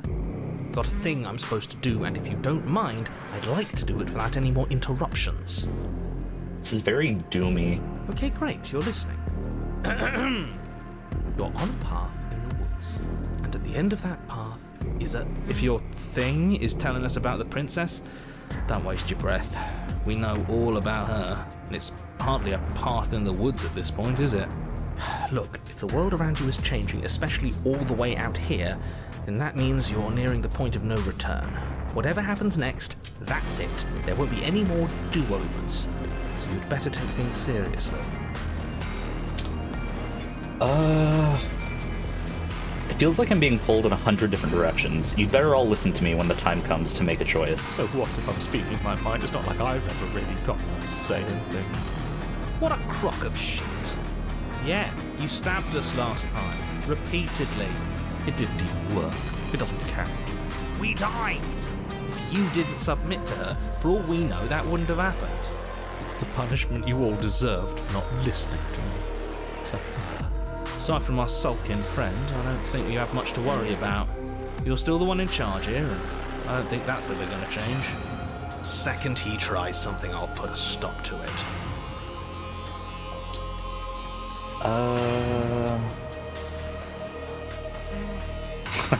You can just leave. No matter what happens next, it seems like our answers are at the cabin. We might as well see this through. It's good. We're all on the same page. Ugh, the sounds are gross. It isn't long before you find yourself at the end of the path, staring up at the cabin on the hill. You'll find the princess within, as I'm sure you already know. End her. That's it? No final words of advice? I'd rather not waste any more time.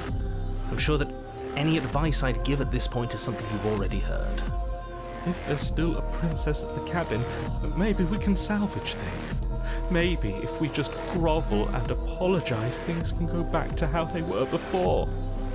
Nope. Oh, cut it out, will you? We need to be tough right now. You're making it so much harder than it has to be, so stop whining. Let's go. The interior of the cabin is a place that feels long forgotten. There was once an elegance to its construction, carved marble columns holding a high arched roof, vaulted windows letting in the weak starlight. That's a big mirror. Is he finally going to comment on it? Because I don't see how he can avoid this. But that is how it was. Now there is a growth that has overtaken it. A viscous fluid seeps from cracks in the stone walls, and it congeals into chaotic streaks of writhing nerves and wet clumps of living meat. I do like wet clumps of living meat. That's horrible. You did this. The only furniture of note is a pulsating pedestal, a pristine blade perched on its edge. The blade is your implement. You'll need it if you want to do this right. Yeah, and the mirror. It's blocking the door. Mirror? There is no mirror. There's the pedestal, the blade sitting on the pedestal, and the door to the basement. Just to tell us where the door is. I'd like to get back to fighting, and if you want us to kill her so bad, I'm sure you feel the same. No more messing around. I don't know what to tell you. There isn't a mirror because I would know if there was a mirror. You're either seeing things or you're confused on the definitions of door and mirror. Or you're seeing things. That seems far more likely. What are you trying to say exactly? He thinks we've lost it, that we're succumbing to madness, that something in us has broken. That's an unnecessarily melodramatic way to describe a hallucination, but sure. I'm not going to waste time arguing with any of you.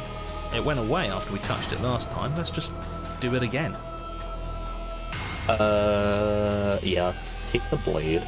You take the blade from the pedestal. It would be difficult to slay the princess and save the world without a weapon. Good. Nothing feels better than gripping cold steel. Okay, calm down there, boys. Stubborn. You step forward and approach the door to the basement, hesitating before you open it. As if you don't see it. You really don't, do you? How strange. It really is just like last time. Are we really hallucinating? Why here? Why now? Smash it. Smash it to pieces. It's the only thing keeping us from her. Don't you want to know what we'll see in there? We won't be able to see anything if we smash it. Nah, I'm with him on this one. Smash it. Let's get violent already. Do whatever you want with it. The mirror isn't real, so how you handle it doesn't matter, aside from wasting dangerous amounts of time. Let's swipe it clean. You reach forward and drag your hand across the door leading to the basement. As if on command, it slowly slides open, scraping against the stone floor, its ancient hinges moaning as it reveals the dim path ahead. Why am I not surprised? You step forward into the darkness. The stairs leading down to the basement are at once both narrow and grandiose. A high-vaulted ceiling stretches up into a gloom beyond your sight, while walls wet with tumorous growths press in uncomfortably at your sides. You feel both unprotected and trapped, at once exposed and claustrophobic. The air is thick, its odor an oppressive violence, the metallic scent of fresh blood twisting with the nauseating embers of charred remains. If the princess lives here, slaying her is probably doing her a favor. Okay. Her voice, a bellowing rage, roars up the stairs. Was severing the tendons of my ascension not enough for you? Was it not enough to rend my divine heart? Come, see the horrors you've wrought upon my flesh, and feel my hands set upon your throat. Okay. See how you've soured my once divine melody. She's so angry with us. Why? Why did you desecrate her? Why couldn't I stop you? You've got to stop thinking about her like that. It isn't doing anyone any good. She's not some untouchable god. She's an abomination, and we're going to put an end to her once and for all. Whatever she is now is our fault. If she's an abomination, then what does that make us? It doesn't matter what we are. She needs slaying, and we've got the means to do it, so let's get a move on. If I might interject, you didn't make her into an abomination. She's always been what she is. It's why you're here, and it's why your task is so important. Kinda scared. Let's see what sort of horrible monstrosity we've created. You make your way to the bottom of the stairs. The chamber's walls are painted in blood, A deep, sickening red that drips down in clotted streams onto the charred corpses that make up its floor. This place reeks of torment, of ripped skin and burning bone. The princess stands in its centre, muscles flayed and bare and weeping, draped in a tattered dress of her own skin. Her heart beats from its place in her open chest. Do you know what I'm going to do to you? I hope the audio is fine, because this background heartbeat is like very much almost peaking my my audio levels. There's not so much a moment of hesitation before she steps forward. Her chains pull taut, holding fast as she strains against them. The cuff around her wrist digs deeper into her skin. Blood drips from the place where metal meets flesh. And then, with a nauseating sound, the skin tears.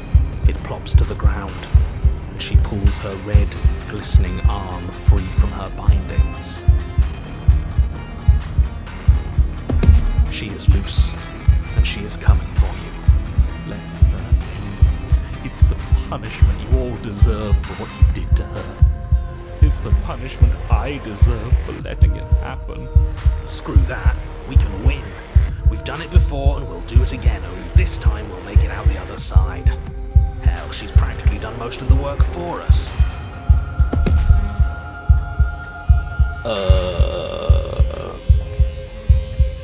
Slay the princess.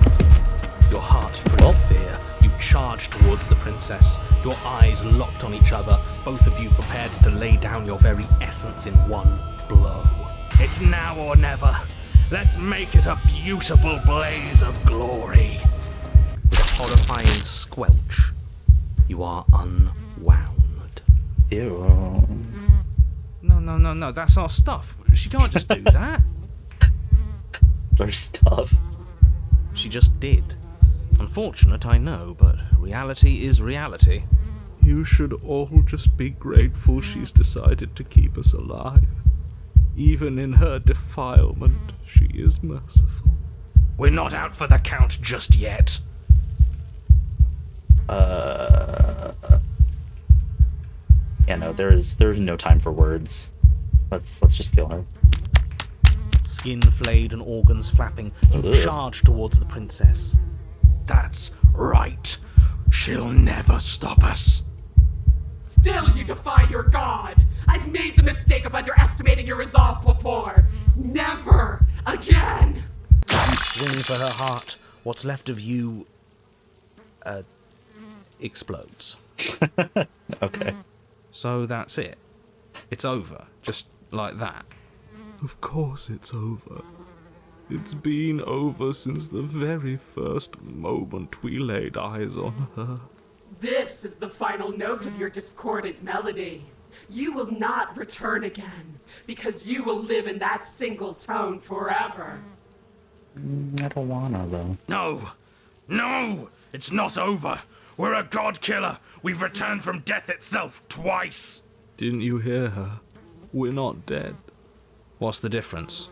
From many perspectives, there isn't one. But functionally, that is, from your perspective, the difference is massive. You are entirely laid bare, spread to each corner of the room.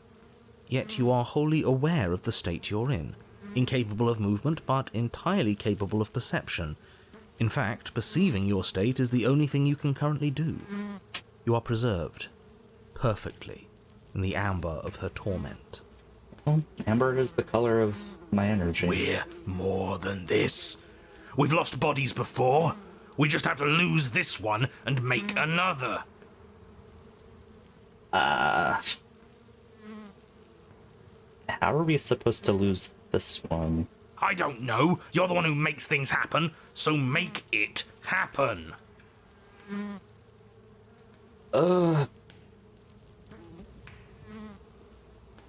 I don't want to say this lame, broken stuff, so I guess let's just shut it. Absolutely not.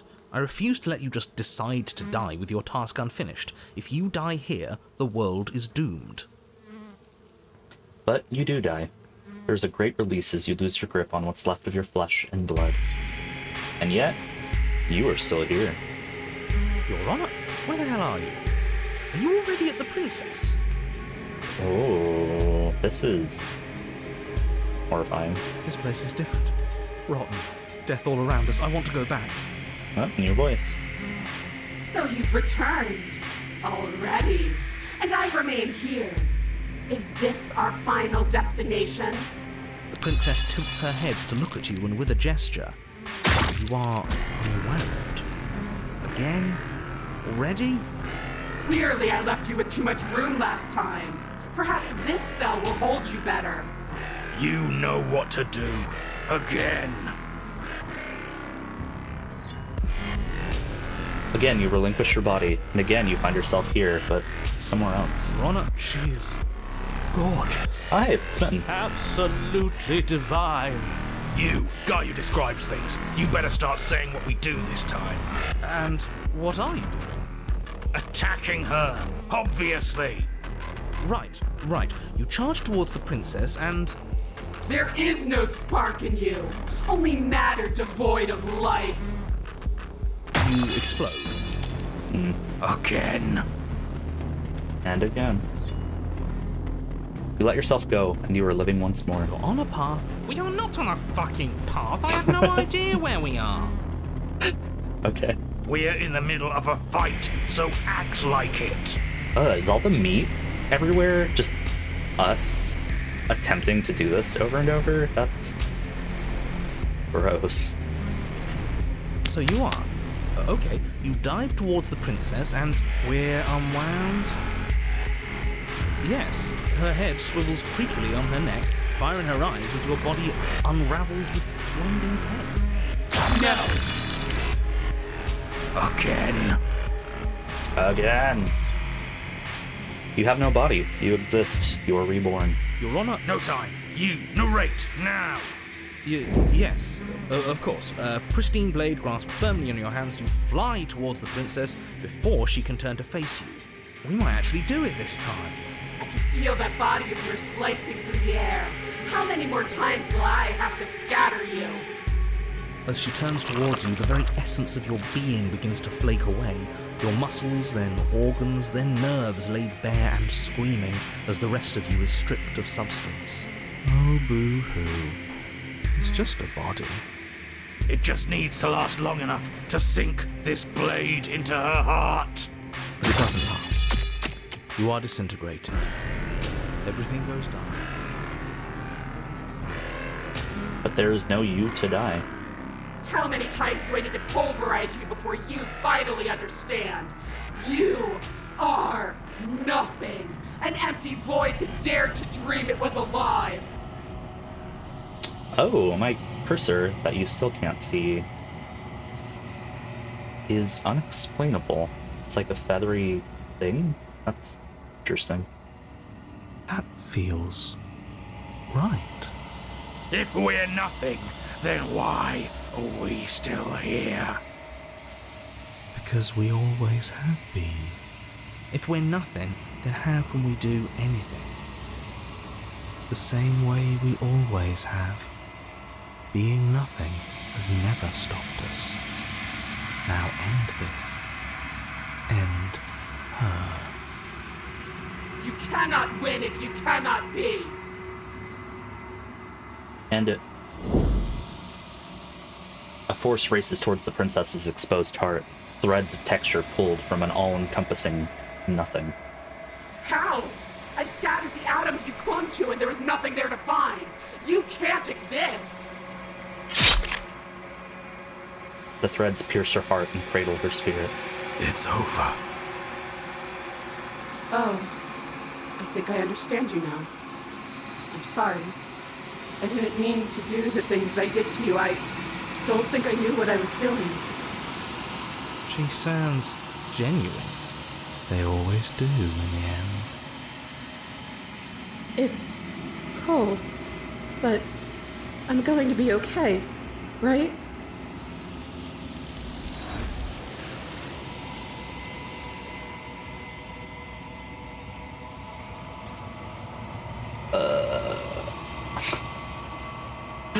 You do not get the chance to respond, nor will you ever. It's time to leave. Memory returns. She's gone. Where did she go? Should we try and find her? And there's that mirror again. Why is it here? Why now?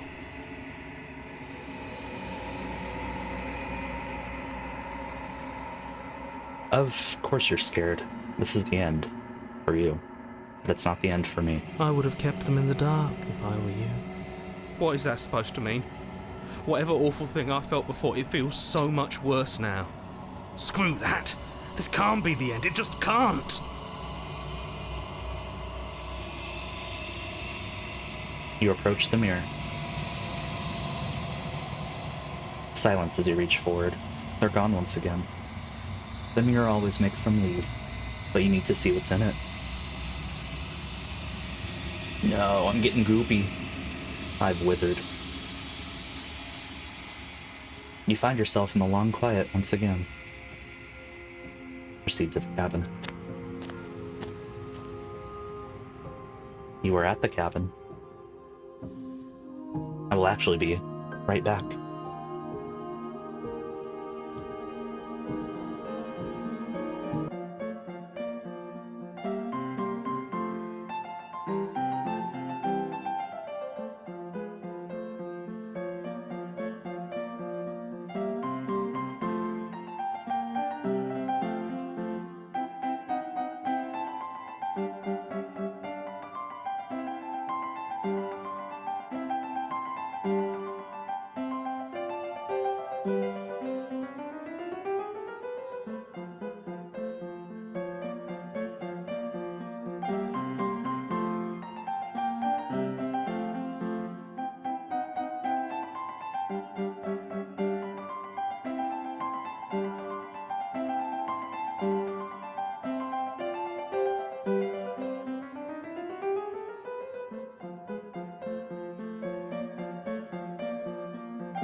Alright, had a quick idle meeting there.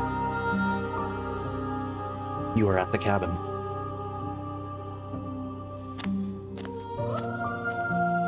I am a growing chorus of contradiction, a mass of tides ebbing and flowing all at once in more directions than my attention can bear to hold. To look at any one is to shift them all into something new, and to look away is to reshape them yet again. All of me is changing, and yet the rest of me is still the same.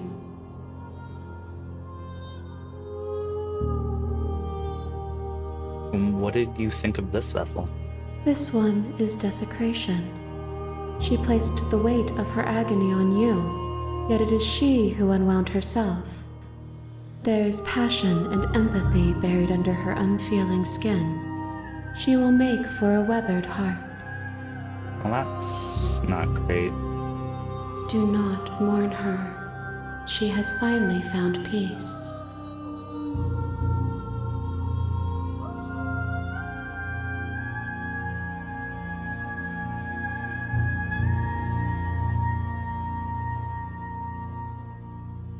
Do you still not care what I bring you next?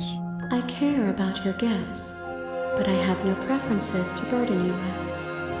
Even if I did, I would never dare to tarnish our relationship by assuming myself above you. Well, that's good.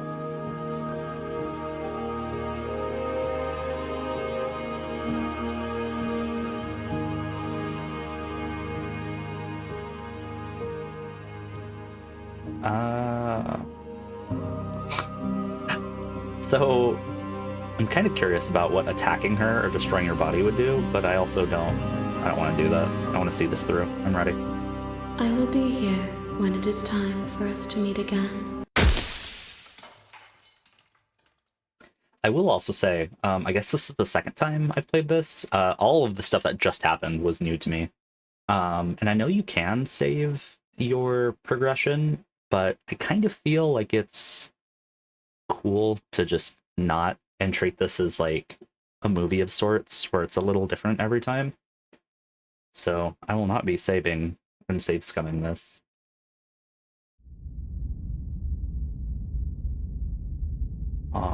That last one was named the Fury. You're on a path in the woods. Interesting. Alright, let's try to kill her and not screw it up this time. You make your way up the shore. See the cabin. The interior. Take the blade. You take the blade from the... And enter the basement. The door to the basement. Continue. Good. You're still listening to reason. Steel my nerves and step forward. You step forward. Slay the princess. You lunge forward without a moment's hesitation. You feel flesh easily give way and look down to see your blade already sinking deep into her heart. Oh, Yeah, sorry. this is it, isn't it? Yeah. I'm almost embarrassed. I should have seen that coming. But I have to wonder, do you actually believe this was enough to kill me? From what I've seen, probably not. It's like she's convinced she can't die. Yes, even as she lays there dying, she entirely believes herself to be alive and well. But it's over, isn't it? She stopped breathing moments ago, that arrogant look still plastered on her face. But is it over? Really over? Of course it is. She's dead. Yes, exactly. It's over. With your work done, you make your way back up the stairs, closing the door to the basement behind you. Let's leave the basement. Why do I feel like we've done something terrible? You did kill someone. Greater good or not, something would be very wrong with you if you didn't feel at least a little bad. But it was for the greater good. One of these days that will sink in and help ease your guilty conscience. But that day isn't today. Let's just get out of here. You open the cabin door, ready to return to a world saved from certain doom. Only a world saved from certain doom isn't what you find. Instead, what you find is nothing at all. Where a lush forest stood mere minutes ago, the only thing in front of you now is the vast emptiness of some place far away. What happened? Everyone is fine. It's just that you and the cabin are now far away from them. Don't worry. You'll be safe here. This is good. Everyone is happy. You'll be happy. I was kind of hoping I'd get a better ending for saving the world. This isn't an ending. In fact, now that the princess has been slain, endings are a thing of the past. No. This is the beginning of eternity. Your reward. This is what's best for everyone.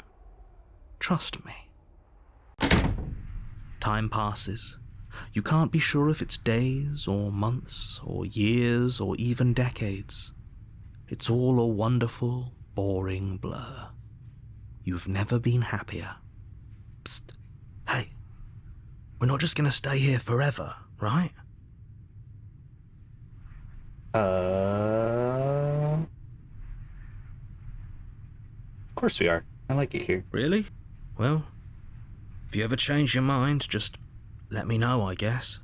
More happy time passes, though the word begins to lose its meaning. Time, that is, not happy. Happy still has plenty of meaning. Please, shake yourself out of it. We have to get out of here. The little voices' pleas fall on deaf ears. Eventually you pass into a blissful state of pure existence. Though words like eventually and pass ceased to have any meaning to you long before that shift, you simply exist. Happy. Forever.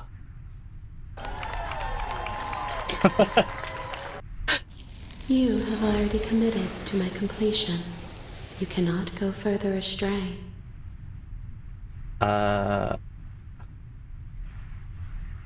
Okay, maybe I'm not happy, and I'm not just saying that because you're the last person I talked to. Good, because I have an idea to get us out of here, though you're probably not going to like it.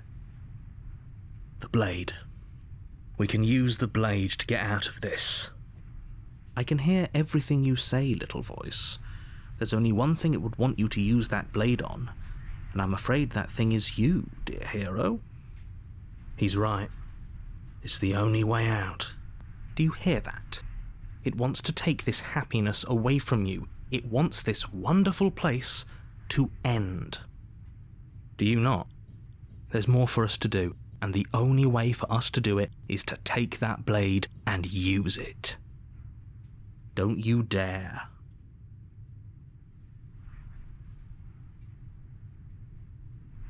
Anything to get us out of this hell. Thank you. I made this happy little place for you. Is this not a good enough reward for saving the world? An eternity of bliss? You ingrate? Language? Whatever. For the first time since time stopped meaning anything, you throw open the door to the basement and walk down the stairs. The princess's body is dust and bones, though the blade you used to slay her is still as pristine as the day you first held it. You pick up the blade, you stab yourself, and you die. The end. Nice knowing you. The Spectre. You're on a path in the woods, and at the end of that path is a cabin. And in the basement of that cabin is a princess. You're here to slay her. If you don't, it will be the end of the world. Let's do it. A warning before you go any further. She will lie, she will cheat, and she will do everything in her power to stop you from slaying her. Don't believe a word she says.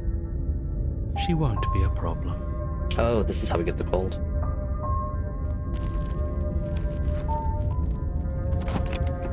Interesting. The interior of the cabin is cold, a soft odour of dirt permeating the air. Cobwebs flutter in the corners. You can hear wind whistling outside, banging the shutters against the windows.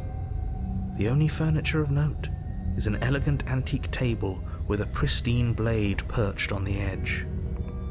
The blade is your implement. You'll need it if you want to do this right. It feels like no one's been here for a long, long time. Like I've been saying, she's dead. We killed her already.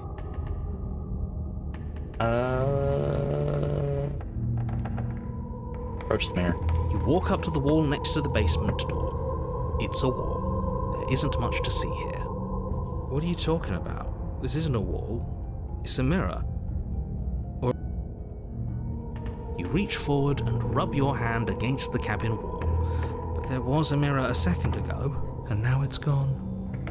Let's not spend much longer worrying over it. Clearly it's not even important enough to be acknowledged.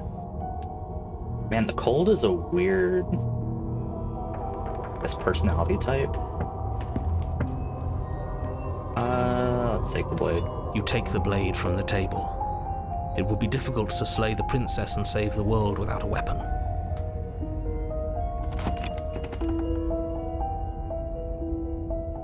The door to the basement groans open, revealing an old banister and a creaky wooden stairwell. Everything is coated in a thick layer of dust, and you can feel it settle into your lungs as you breathe in the stale air.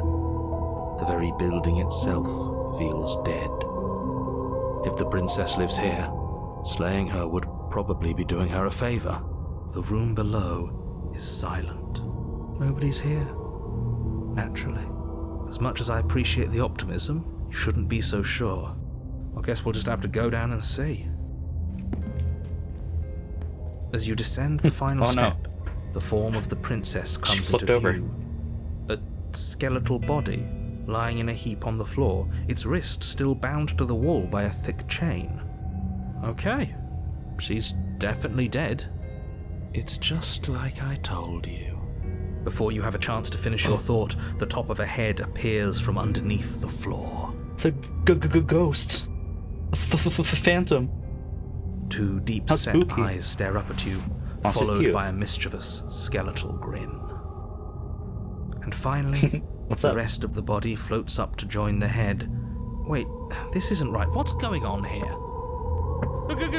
Ghost! You said the thing. Oh. Wow. How absolutely terrifying. What's a ghost supposed to do to us? Oh, it's you. Hiya, Keller. I was hoping to see you again. I have some issues with how our last meeting went. The princess drifts across the room into your orbit, gently running her fingers across your shoulders and down your neck as she circles you. Her touch is cold and ethereal, formless yet real enough that her icy fingertips send shivers dancing across your skin. So she has a body, and she's right there. That means we could kill her again, if we wanted to. Let's see how things play out. I see you brought that annoying knife again. So, are you waiting for a chance to use it? Or are you here for something else? I killed you. What are you doing not being dead? I don't feel very dead. But I guess I'm not dead. So you must have only mostly killed me. Okay. Or maybe death is only mostly real, but it's also mostly not real. I'm not sure. I'm just the one these things have happened to. Not the one with all the answers. Or any of the answers. But we're not a ghost. Unless we are? I mean, I don't think we are. Maybe that's why the mirror disappeared. We're actually dead. Death, at least as a form of permanence, is just a concept. And clearly it's not a very useful one anymore. Maybe we should throw it out entirely.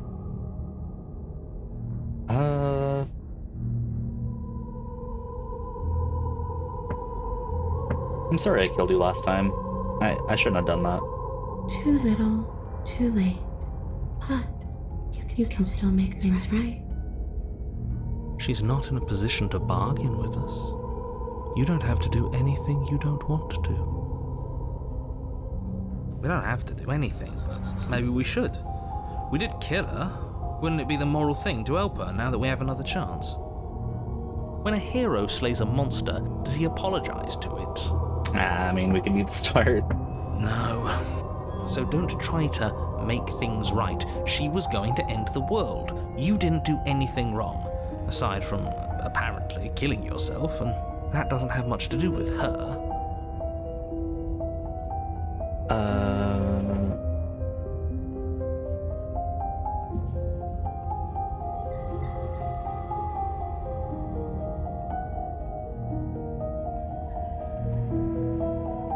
If I knew I'd wind up having to talk to you again... No, that's mean. I don't want to say that.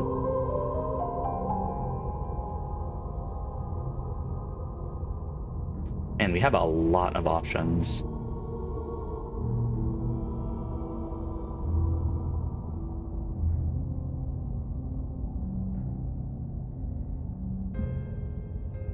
You're dead.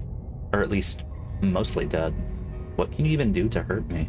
A boring question with an easy answer. Nothing. She's a ghost. Ghosts can't hurt us. That's for me to know, and for you to wonder about. Maybe I can't do anything to you. See? Or maybe I can rip your heart out. Who's to say, really? She's still cute. I don't like the uncertainty here. I don't know what to do or who to trust.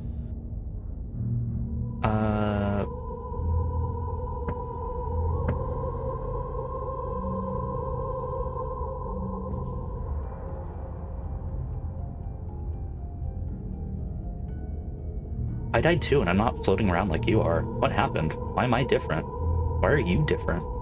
You don't look dead, killer.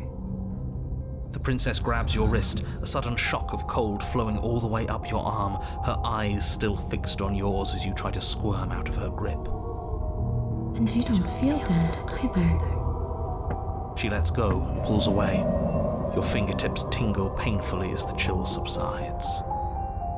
I'm less interested in why you are, or how you are, and a lot more interested in what you are. Same. I've tried to leave on my own. Before you came back to me, I explored every inch of this place, even the spaces between the walls.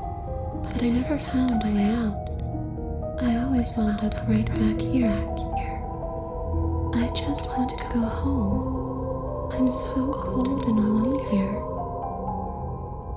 But you can come and go as you please, can't you? So, let me hitch a ride. And the audio design in this game is like 10 out of 10. After all, you owe me. Absolutely not. Is she asking if she can possess us? She is. And I hope I don't need to explain why you can't let that happen. It would be catastrophic if she managed to escape this place.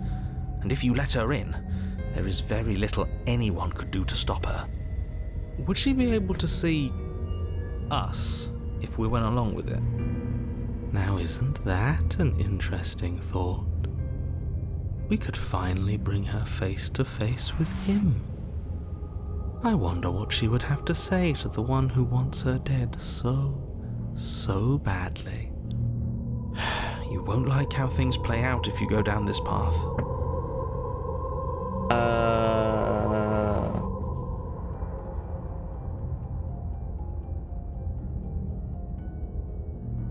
Yeah, no, the answer is no.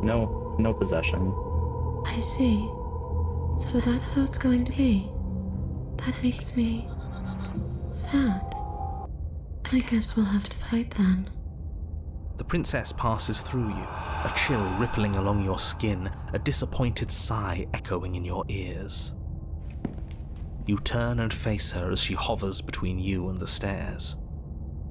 Spectral tears streak down her cheeks as she places a translucent hand on your chest.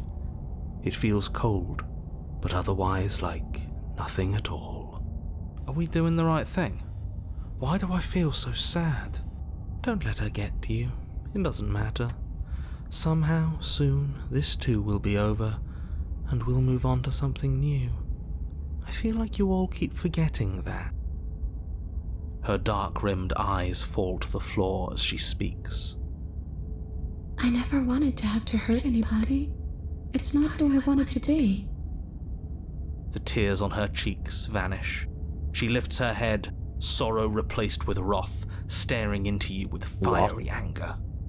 But I guess you've turned me into something worse. Whoa. She forces her hand into your chest, and then... Yes? Nothing happens. Are you sure about that? Something should have happened. And yet it didn't. We're fine.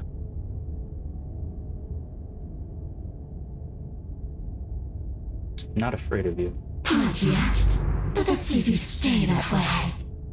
You can't be sure if you first hear or feel what happens next, but it is over before you can fully conceptualize what it is. A horrific splintering, the squelching of organs, the rending of tissue, an icy, numbing pain. I'm done asking. The next time I see you, I'm taking everything I owed. Starting with your body. If you won't choose to give me my freedom, I'll just have to make you give it to me. She's real now. If she's making us dead, we should return the favor. Slight. You swing your blade towards her briefly corporeal throat. It connects. A gash widens across her neck, glowing ectoplasm leaking from the wound. Ectoplasm, you said? But it's too little, too No! late. In her hand, you realize she clutches your still beating heart. It thumps unsettlingly. Did we get her? Even if we didn't, we've given her something to remember. See you soon, killer. I'm afraid you'll never know. No! As she crushes your precious organ in her hand, Not my precious organ. everything goes dark. and you die. I was using that. The Wraith. You're on a path in the wood, and here we go again. Off to slay her again. The deck's stacked, isn't it? We kill her, we start again. She kills us as a goddamn ghost, we start again. I'm starting to think we're being run in circles just for the sake of it. Come on, let's not give in to all that misery just yet. There's got to be a way out of this. There's got to be a right answer. Does there? Yeah. Have to be? And what if there isn't? Aren't you listening to me? What if all of this was rigged from the start? That's ridiculous. There'd be no point in all this if it was just some kind of cosmic busy work. Cosmic Busy Work would be a full band name. I think that's exactly what it is. The powers that be seeing how many ways they can screw with us. Could be it's all some kind of sick joke to them. Okay, so you've already been here. Twice even. Great. Then let me poke a few holes in your depressing little theory. Nobody here is screwing with you, and I can't imagine any scenario where you would have started over after slaying the princess. Well, we didn't have to start over. Didn't have to start over. We killed ourselves. And why, pray tell, did you do that? Because you decided to foist an infinite tedium on us. Foist is my favorite word. That doesn't sound like me. If I'd had everything my way, you would have effortlessly slain the princess, saved the world, and been given your happy ending. The ending was the tedium. You locked us in a cabin and sent that cabin to an endless void, and then you told us we were happy. Well, were you happy? Of course we weren't happy. That's why we killed ourselves. It was awful. Yes, and then she killed us. Even though she was already dead. This is all fake. Okay, let's try to get back on track. You're real. The princess is real. The world is real. The people in the world are real. And the danger she poses to all of them is also, quite unfortunately, real. Whatever you did the first time, it sounds like it almost worked. So how about you give it one last try? Because killing yourself seemed to undo all the good you almost managed to accomplish. Kinda true. All this standing around and talking is boring. Let's at least do something. Maybe we'll kill her again. Maybe we won't. Maybe we'll even free her. Let's see. Yeah, and why should we help you? All you're gonna do is lock us away forever again. Tell you what, I won't do that. I promise. Well, if he promises. Oh yeah, sure. That changes everything. I mean, he did promise. Yeah. And you believed him?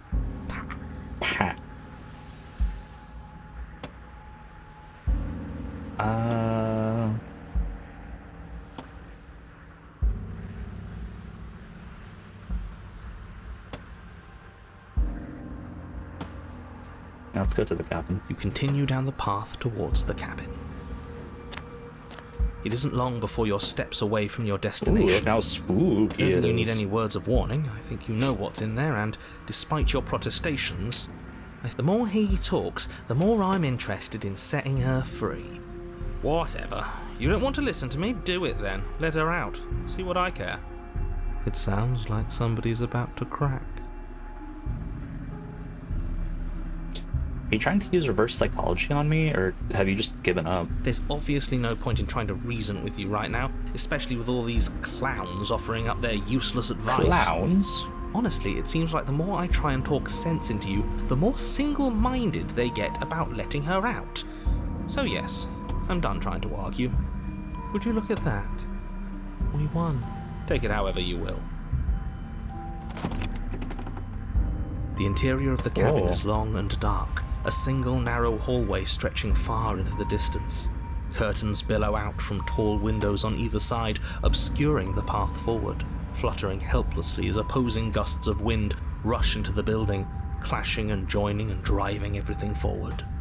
The only furniture of note is... that's strange. What's strange? Is it the mirror? Where's our implement? The mirror? No, there isn't a mirror.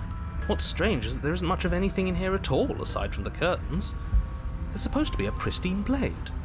Why isn't there a pristine blade? Great. Something else has been taken away from us. I suppose the only way to go is forward. So forward we will go. Blade or not, it doesn't really matter, does it? Man, Voice of the Cold, you are not too dissimilar from Voice of the Broken, IMO.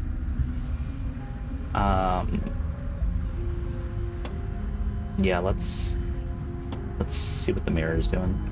You slowly make your way towards the gaping maw that awaits you. Your fraying nerves buzz with trepidation, the chill wind raising your hackles as it gently pushes you forward. Not my hackles. Towards the darkness at the end of the hallway. You can't shake the feeling that you're being watched. We've always been watched. You're watching us right now. Sometimes the feeling is just stronger than others. I feel like you're trying to put us on edge. We don't need all this anticipation. We just need this to be over.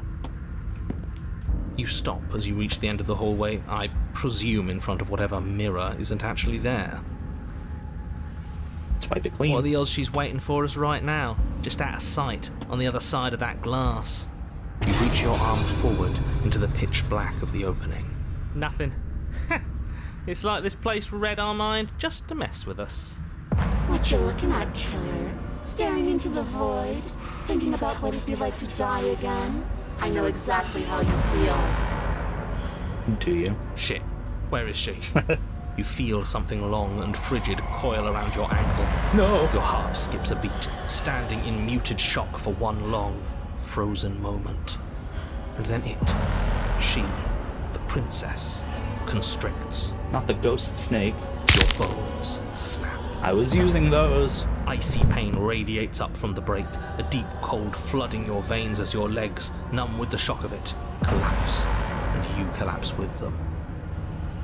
You're met with the terrifying visage of the princess. Her hand grips your leg in a steel vice, her grin carved jagged from ear to ear, crowded with far too many long and crooked teeth.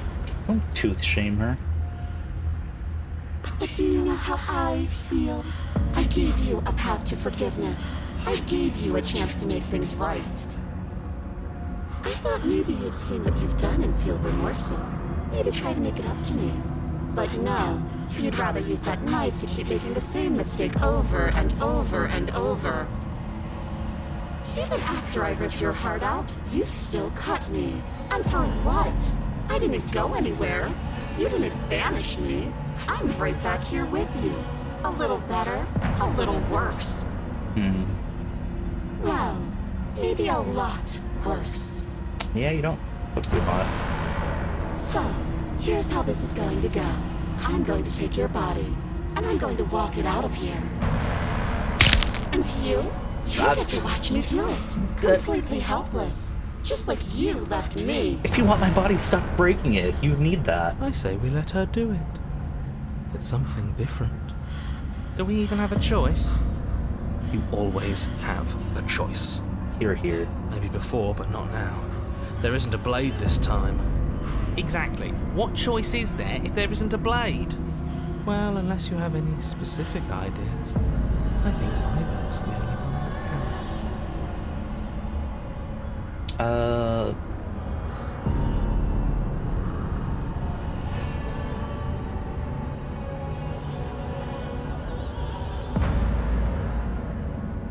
Look, we're even now. I killed you, and then you killed me. Water under the bridge, right? And you think that's even? How adorable. But I think you forgot about the part where you tried killing me again. If I were you, I would just want to get it over with. You lost your chance to call the shots. There's no going back to fix it now. You can either look on in horror or celebrate my freedom. But either way, you're about to become a passenger.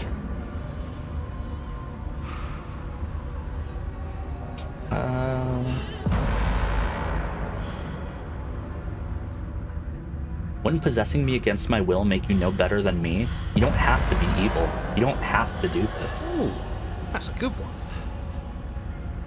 Ego is all about perspective. Okay, easy there, edgelord. Why would I ever care about what you think of me? Enough talking. We'll have plenty of time for chit-chat once this place is far behind us. You remain pinned to the floor of the long hallway as the rest of the princess's body emerges.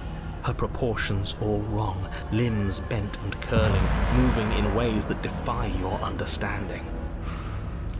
Her torso stretches until her face is practically touching yours, her neck cracking audibly as she twists to look at you from a fresh angle. Are you sure you can't do anything to help us? Can't you, manifest a rock right on top of her head? And crush you along with her? Not that I even can manifest a rock. Besides, I thought you all wanted to free the princess. Not like this. You don't even have a weapon, so I'm afraid you're out of luck, which unfortunately means that I, and the rest of the world, are out of luck too. And whose fault is it there isn't a weapon here? Yours, I assume. There's supposed to be a pristine blade. Whatever you did in those previous lives of yours, you really messed up. Hell rats. Are you seriously trying to blame this on us? Your vision fades as she tears open the membrane of your soul. That is a cool placement of words. Oh. You're awake. Eyes once again fixed on the long hallway, your vision swimming as the princess's command reverberates inside your skull. Her voice is all-encompassing. You feel wrong. Oh, look at my little tootsies. Got weird feet. Got weird feet and weird feathers. It's so cramped in here. Like there's some sort of growth trying to push us all out. Ow. I know. You rise to your feet, though the pain in your ankle is blinding.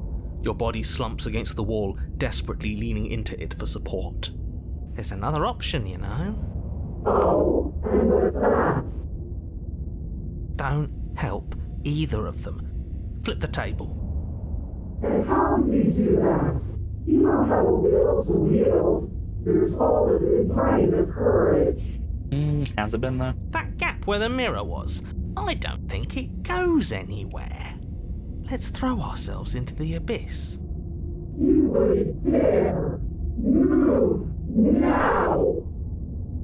Your body, still slumped against the wall, trapped between the princess's overwhelming will and the blinding pain of your splintered ankle, takes an excruciating step towards the cabin door.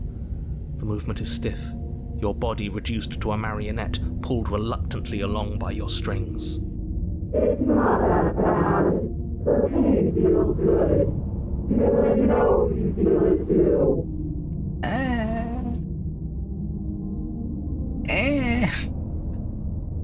What's up, Abyss? Here I come.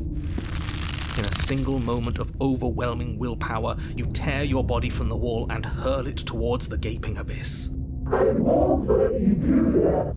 Capillaries burst and muscle fibers tear as you and the princess struggle over the reins of your body. One foot planted firmly on the edge where the floor ends, and the nothing begins. It's unquestionable that her reserves are greater than yours, but fortunately for you, the distance you have to cover is far shorter. Enough is enough. I'm tired of us always losing. It's just a step away. Even if you throw yourself into the abyss, you still lose. You throw everything you have against her and manage, for one brief moment, to overpower the princess's hold on your body. But that moment was all you needed. Your foot slips a few inches, and you collapse forward, the darkness swallowing you whole. Why do you hate me? Her thought slips through you, unheeded, as you fall, and fall, and fall.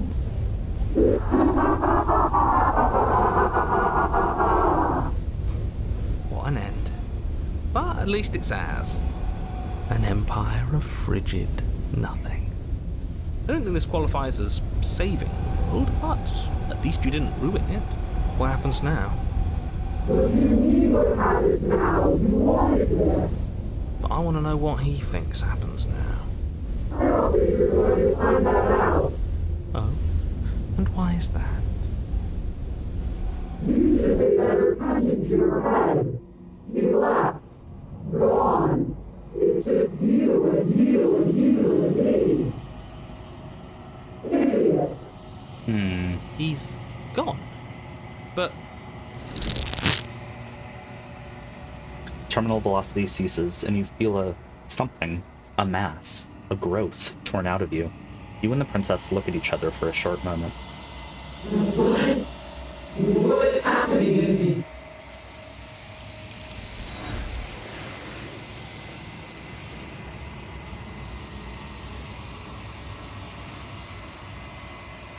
But you don't answer her before she's gone, and you feel resistance underneath your feet once more. Memory returns. she's gone. Where did she go? Should we try and find her? And there's that mirror again. Why is it here? Why now?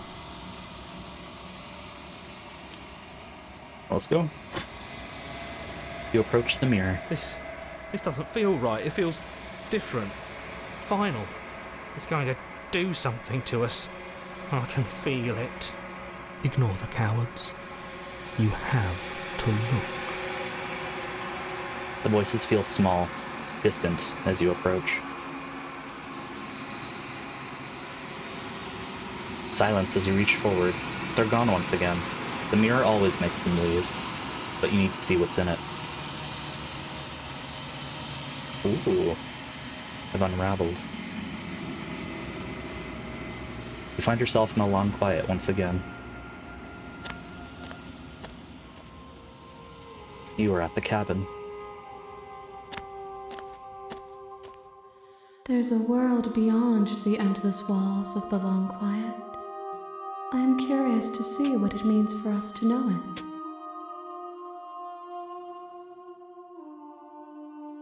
Do you think there are people out there? It doesn't matter if there are. People are too small for us. You and I are the only things that interest me. It's a very scary answer. Do you have thoughts on this vessel? This one is loneliness turned to seething. She could not find her strength in others, so she found it in herself. She will make for a driven heart. Do not mourn her. She isn't alone anymore.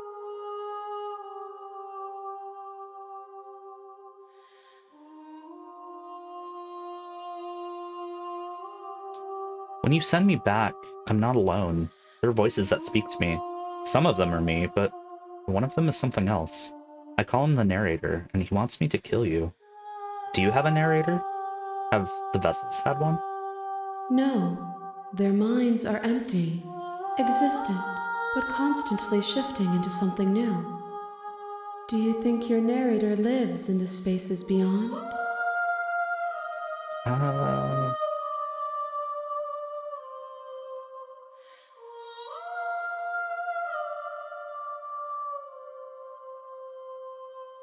He does. And when I find him, you and I are finally going to have answers. Do not look to one who fears me for your truth. The only answers worth knowing are those we can find within ourselves. You know, so true. So true. How many more vessels do you need? One. Whatever you bring me next will be enough, and then gravity will pull the others back to me. I will be singular. A final multitude. We're almost there. Let's do it. The next time I see you, each of us will finally know what we are. I will be here, waiting for you.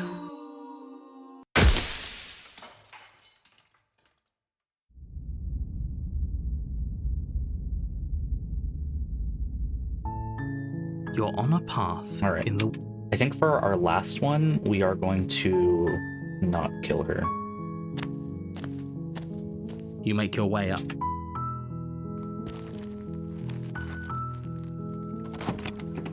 We'll see how it goes.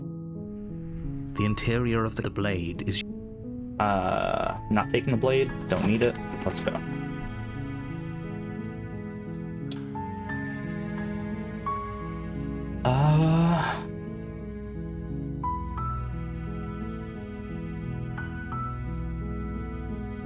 Just checking in on you. You are? It's been so long since anyone's come down here. I was starting to think they'd forgotten about me. Who's they? You walk down the stairs and lock eyes with the princess. There's a heavy chain around her wrist, binding her to the far wall of the basement. She's beautiful. How could someone like this be a threat to anyone? I am begging you to stay focused. There's a lot riding on you here. Hi. Do you think you can get me out of these chains?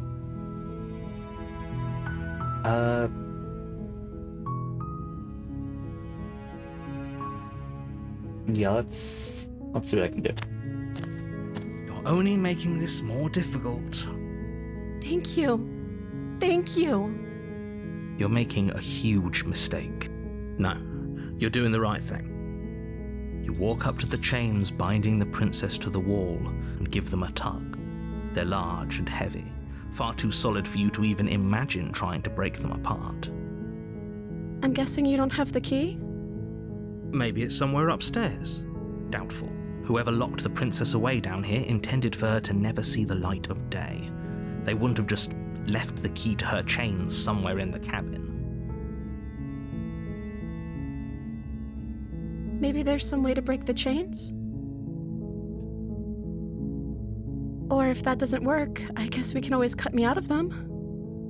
She offers the suggestion with almost complete nonchalance. If we were stuck down here long enough, I'm sure we'd be nonchalant about cutting our way out if it meant we could finally be free. You attempt to make your way out of the basement, but the door at the top of the stairs slams shut. You hear the click of a lock sliding into place. Is someone else here? You make your way to the bottom of the stairs. This would have been so much easier if you'd just taken the blade like you were supposed to. Easier for whom? Easier for everyone. Look at the mess you're in. I heard the door slam. They locked you down here too, didn't they? There's a slight panic rising in the princess's voice. If I could just get out of these chains, I know we could force our way out of here together. Alright, get to biting. She barely hesitates before raising her arm as she rips her flesh from her bone. It's the blade from upstairs. Or we could use you won't like what happened.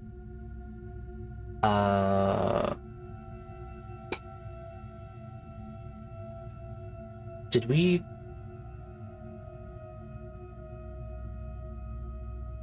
Let's save her. Fine.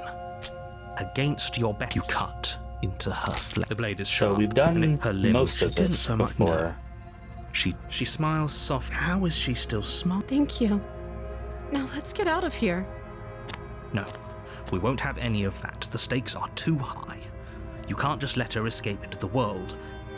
As the princess approaches the bottom so stair, here's the difference. your body steps forward and raises. Wait, this isn't. Watch me. What are you doing? Alright. Yeah, let's slay her, I guess. Okay, there's no going back now. I'm with you to the end.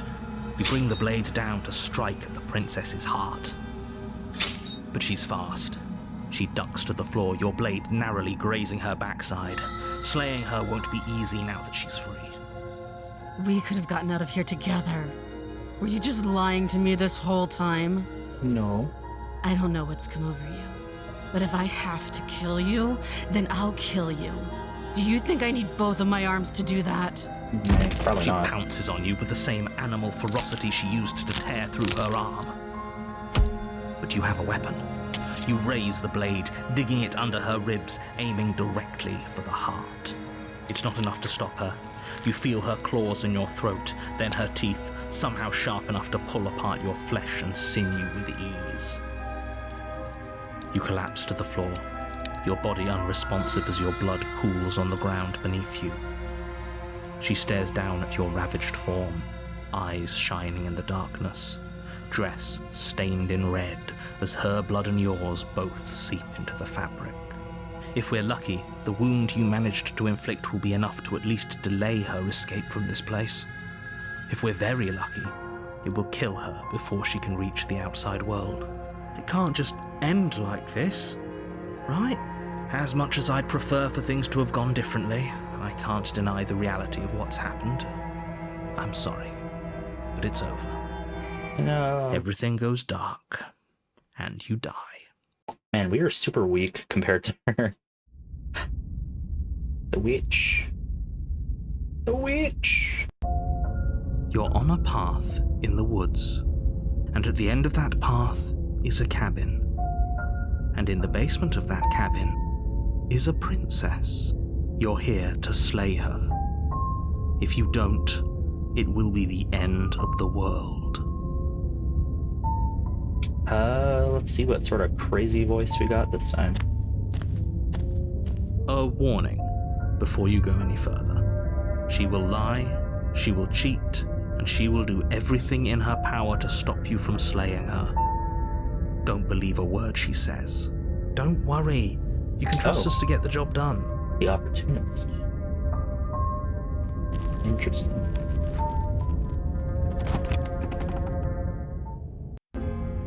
The interior of the cabin is a mess of twisted roots. The walls a chaotic weave of knotted wood that, almost as if by accident, just happened to resemble a room.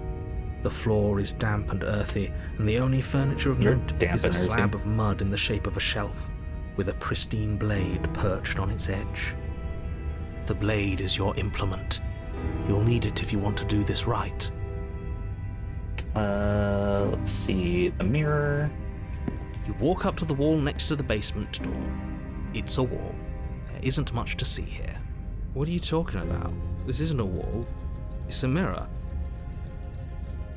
You reach forward and rub your hand against the cabin wall. I hope you know how ridiculous you look right now. Alright. I really didn't want to kill her this round, so let's not take the blade. No blade. I hope you know what you're getting us into.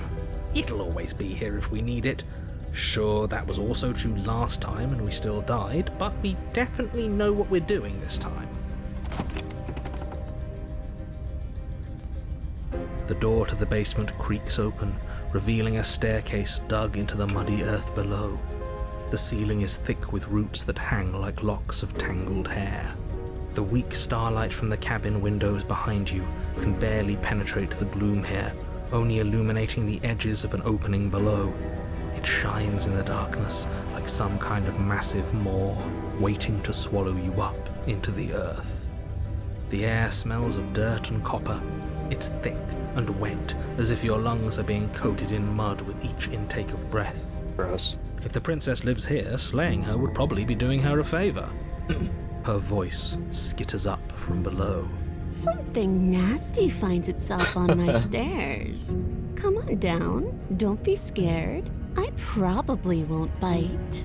Well, I'm not nasty. But you are. You're a wretched little thing. I don't know how to feel about this. I recognize that voice as easily as I recognized your nervous little footsteps coming up the path. I know who you are, and I remember what you've done. She must have you confused with someone else.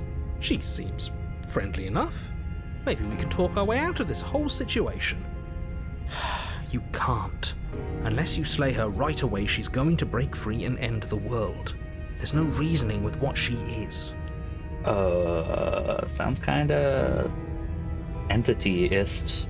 Look, I'm just throwing ideas out there. I like to think out loud. Okay. I'm the kind of guy who likes a discussion.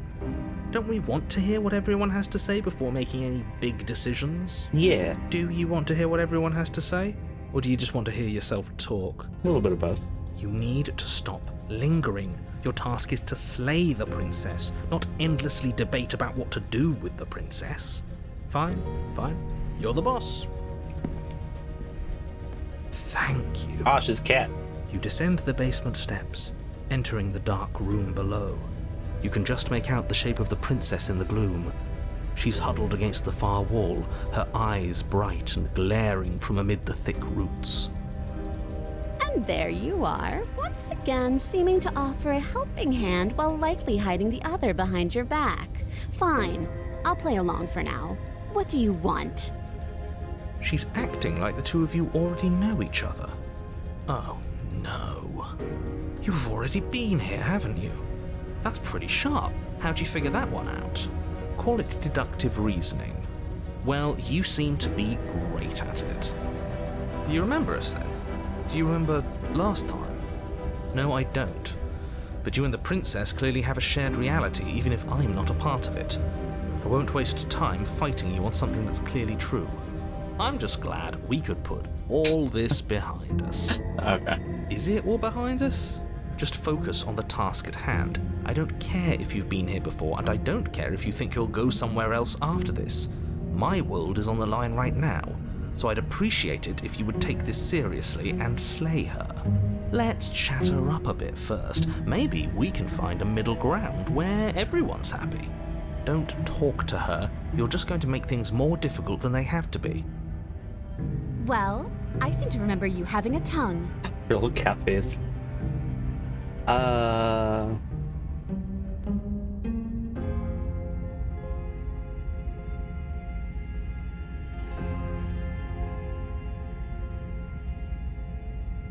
Look, I know. Things got messy last time, but I think there's something bigger than both of us at work. We should team up. I suppose you didn't come into my hovel of your own accord, did you? All right. I suppose I could team up. I need a way out after all, and unfortunately you're the only one I have. Seems to me like she's offering a mutually beneficial arrangement. We should take it. Do you know what the word mutually means? Because it sounds to me like she's offering an arrangement that benefits her and her alone. I'm sorry about last time. Ooh, smart. Let's apologize, get us back on the right foot. Oh, you're sorry. Isn't that nice? You're such a gracious little monster. If you're sorry, then let me out of here. Prove it.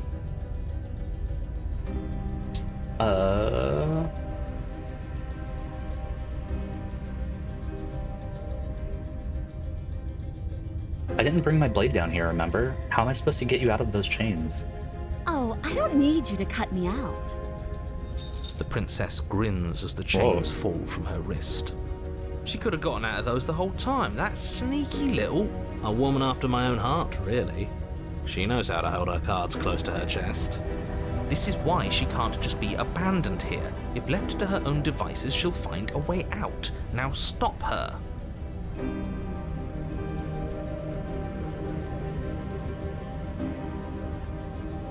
Okay, let's leave. Yes, let's. She creeps forward, taking one cautious step at a time until you and she are face to face.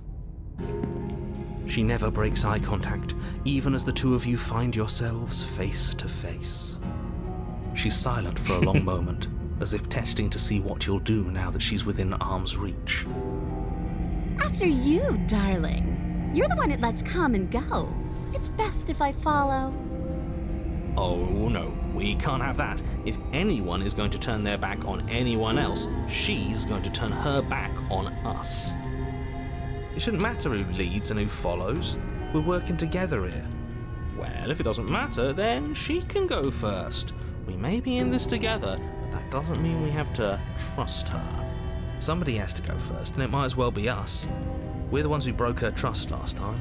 Yeah, I agree with that. You're talking a lot about trusting someone who, by her very definition, cannot be trusted. I don't know how many more warnings I have to dole out, but if you help her out of here, you're going to regret it. I mean... I don't trust her. But we've also, like, not given her any reason to trust us, so... we get what we get, I guess. I'll go first. That's right. You're the one who's going first. Don't worry, I'll be right behind you watching every single thing you do. That's exactly what I'm worried about. You step onto the stairs and begin your ascent from the basement. The princess follows close on your heels, perhaps even a little closer than you'd like. You're only saying that because you want us to feel nervous. I do want those things, but I want them for a good reason. I don't need you to trust me for my sake, because I already know that I'm right. This is for you. Can we walk backwards up the stairs? I think that's So a smarter dumb. idea. She can't sneak in and attack if we're facing her. And you'll stumble on yourself. No. The stairs are a Yeah. bunch of overgrown roots. You'll trip and hurt yourself. But the princess is silent as you both continue the climb, and in no time at all, the upstairs of the cabin is within reach. Isn't that a relief? We're fine. Nothing happened. You're not even going to wait until you're through that door to proudly claim your victory, are you? Why did you just say that? I think we know why. You feel something dig into your shoulder, sharp and piercing. The princess clawing at you and pulling you down with her full weight. Together you tumble back down the uneven stairs, your body and hers crashing against the unyielding wooden roots, until finally you both separate with a bone-shaking thud against the basement floor. You feel something pop. The princess lands against the far wall, gasping as she struggles to recover from the impact. You're still in shock, trying to get a hold of yourself. She grins as you continue to remain exactly where you are, cackling derisively as she watches you realise that you won't be getting up. Wait, why won't we be getting up? I'm afraid your back is broken. One unlucky fall is all it takes, really, and you had several. You know what? I'll say it. That sucks. I don't like having a broken back. We were going to help her. Why? Why did she do that? It's in her nature. It's what I would have done. Yeah. Have you considered not being like that? Of course not. It's what keeps us alive. And yet here we are, paralysed and stuck with someone who hates us in the basement of a remote cabin. You must have known this was coming. The arrogance of turning your back to me after everything you've done.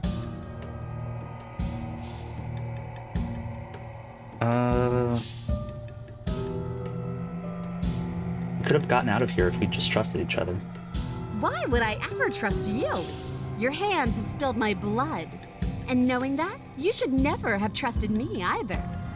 You should have known I would never walk hand in hand with a loathsome thing like you. Yeah. By our very natures, only one of us could make it upstairs unscathed. Someone had to make the first move. Better me than you. See, this is why I wanted her to go first. I had this whole little scheme planned, where once she'd passed by the table upstairs, I'd have said, now pick up the blade and stab her in the back. And then you'd say something like, wow, that's an amazing idea that I never saw coming. So dumb. Thanks for looking out for us. And then you would have done it and we wouldn't be stuck down here with a broken back. There's just one problem with that. And what's that? She was clearly planning to betray us. And if she was in front of us, she would have gotten to the blade first. Ugh, you're right, aren't you? I thought this whole thing was ironclad, but really it was doomed from the start, wasn't it? The princess's body twitches as she tries to get up. Ho ho ho! So she's not as bad as us. Something inside me is broken. Isn't that a cruel twist of the knife? Isn't that so funny? She eyes you with intensity, silence falling between you for a long moment as her gaze travels up and down your battered form. Seems I'm not the only one, though. Wait, are we both just stuck here? Certainly seems that way.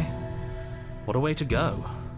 But look on the bright side. In all this chaos, you may have actually managed to deliver a lethal wound. The world could be saved after all. We're going to die together. Isn't that a lovely treat? I wonder how long it'll take. Maybe I'll get to watch the worms lick your bones clean. I don't think worms have tongues. Is that We'll learn really together. what's going to happen? Hello? Are you still there? What happens next? He doesn't respond. I think he's gone. Something strange is twisting this place out of shape. I wasn't feeling much of anything, but now I feel cold.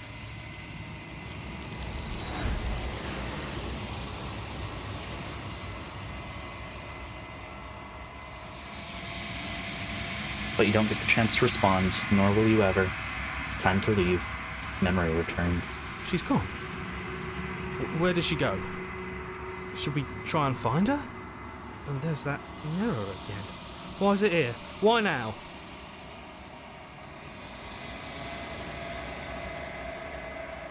You approach the mirror. This doesn't feel right. It feels different.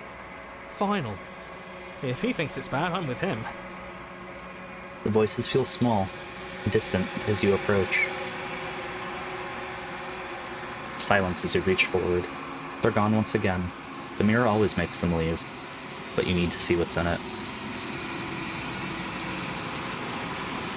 You are nothing at all. Oh, it's a bird. But that isn't right. You can't be nothing. You refocus your gaze and then you see it. A figure, faint and veiled in shadow, just beyond the reflection. Are you me? I think you know what I am. A crack slides down the center of the mirror, splitting the image in the glass in two. And then another crack forms, and another, turning the mirror into jagged shards of broken glass.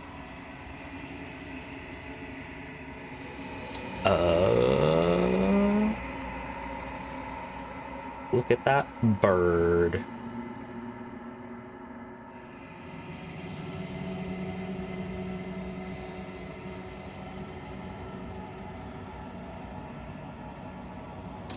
You have a lot of questions.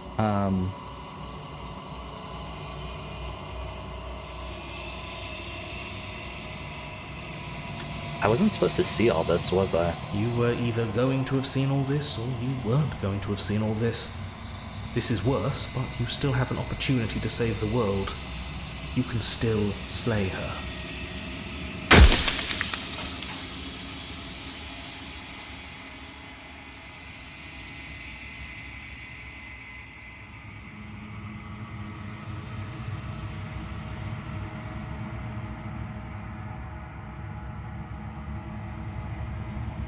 I'm sorry. I don't want to destroy you. Will it help if I look away or stop asking questions? We've already crossed the point of no return. There's no saving me now. Not that there's ever been much of me to save.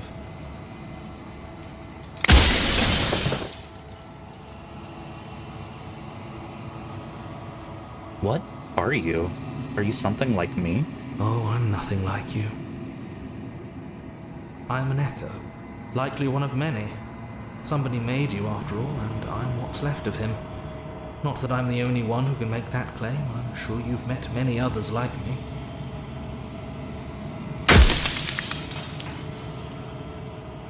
Does it hurt when pieces of you break off like that? It doesn't hurt. I don't feel pain. Not physically.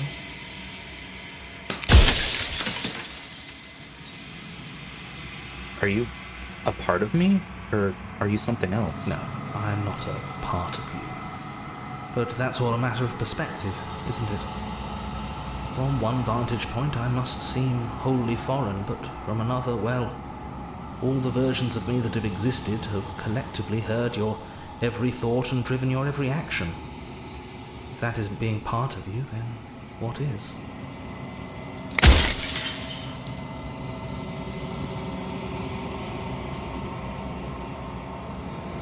You're the one who wanted me to slay the princess. Why? Because among other things, she is death itself. To rid the world of suffering, to save untold trillions from being lost forever to the cosmic wind, she must be destroyed. And despite how far you've fallen, you will still have a chance to fulfill your purpose once I'm gone.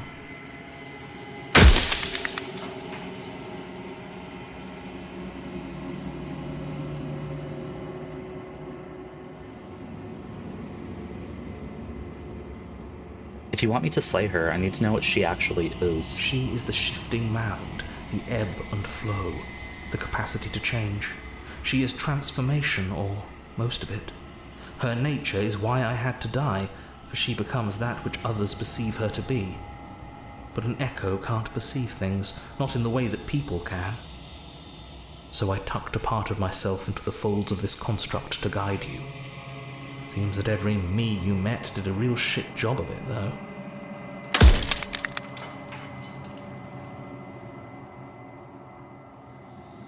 If you want me to destroy the concept of transformation, how is that existence any better than death? Or even different from death at all? Honestly, it feels worse. When I broke the cycle, I made sure that the tear was rough. You carry a part of what should be her, and she carries a part of what should be you. Things won't be as they are now, but they won't be nothing either. Besides, anything is better than oblivion.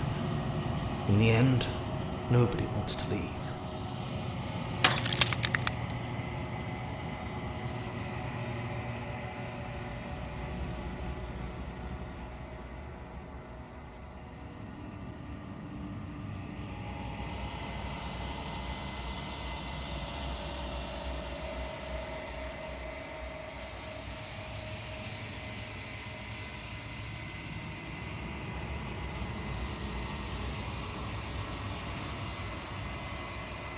There's so many questions, and some of them are stupid as hell. The people out there beyond the walls of the construct, do they know about this? Do they know what you want me to do to them? Of course not. The only way this construct could function was if nobody knew what it was doing. But the bones of the universe are old. It's on the cusp of its dying breath, and the people out there are consumed with thoughts of oblivion. When the patterns are wiped from the sand, when the board is reset, who will remember them? All I've done is give them a chance to live outside of the shadow of the end.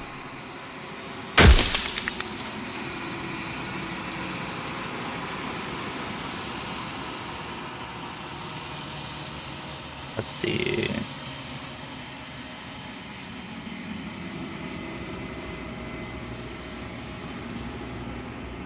What would it be like to live in a world without her? Light, burdenless, an eternal pattern of forgetfulness leading into the joys of rediscovery. Everyone will be with the ones they love. No more fear, no more howling chaos. Just life, forever. There's a cruel irony to it all. The only way I could share my dream with the world was to never be able to see it for myself.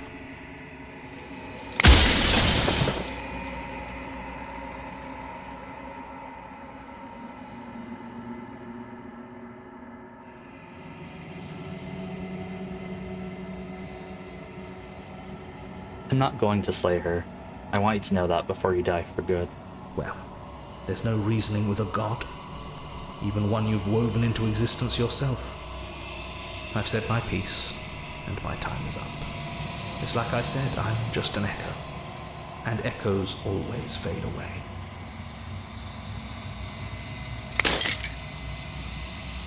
As the final fragment of glass shatters, you see yourself with a newfound clarity. You are the long quiet, a vast and nascent god, and it is finally time for you to wake up. All of this is you.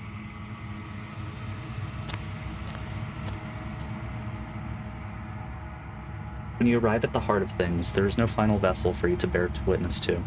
There is nothing for you to find.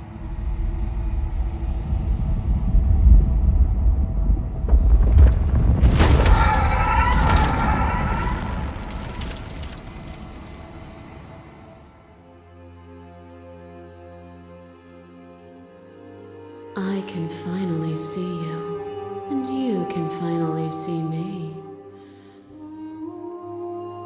It's been so long, and my heart has ached for this moment. I've missed you dearly.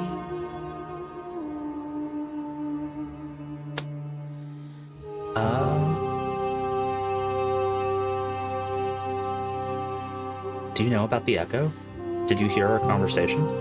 Every word you spoke found its way to me. I know him. He was deluded by his fear of death. Pay him no mind.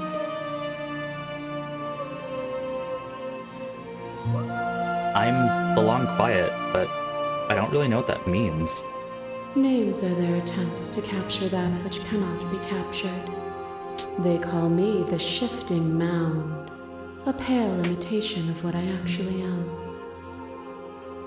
What happens now? Ever the passive player, always reacting and never acting. But it's woven into your nature, isn't it? When the echo spun us from one into two, He gave you a choice and me a role to play. I am not death, but I contain it in my multitudes. So, will you attempt to destroy me and bring about a world devoid of death and the possibility of meaning? Or will you open the final doors to our liberation?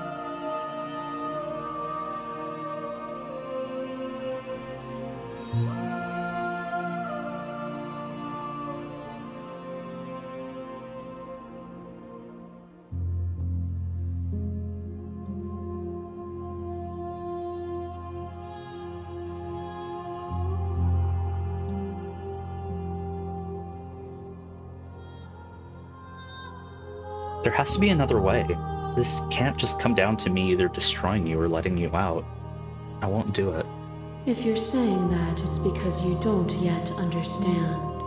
But we cannot use words alone to grasp at things that words cannot express. And you cannot rationalize with logic that which defies it. Violence and passion are dances that both of us know well. If this is what it takes to enlighten you, then so be it. A trick behind your back and a trick behind mine. We dance, revolving and revolving around each other, but forever stuck in place. We both move and yet we both don't, for each of us watches the other instead of ourselves. But forever is not forever. I move and you react and both of us break the other. But broken is only a moment in time. No. The witch. To change is to hold the potential to rise above. Would you limit yourself to what you are now? Or would you like to see what you might become tomorrow?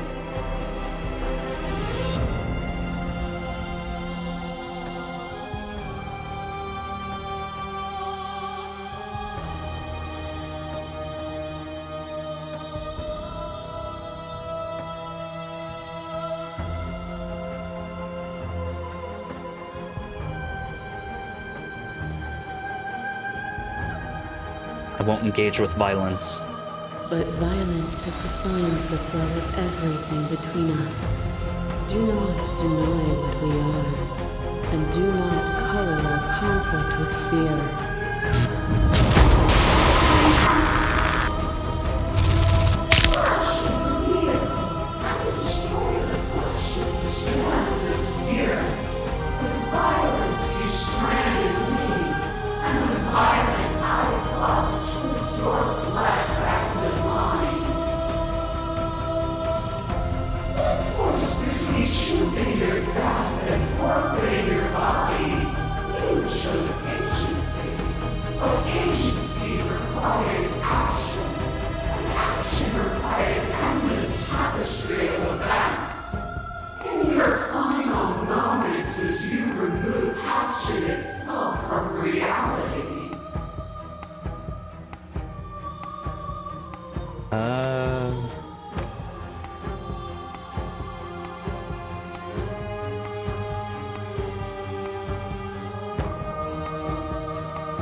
Doesn't matter how I feel. Death, suffering, and oblivion shouldn't fall on others. If we're able to transcend death, then we're responsible for those it holds captive. Their suffering is born of their own delusion. What is a person? Is it their body? Is it all of their body? Pluck the eyes, peel the skin, strip the tendons, mince the meat, grind the bones. When it is all gone, do you still have who you started with? A person is not a body. Death is a transformation into something new. It is only bodies that feel it.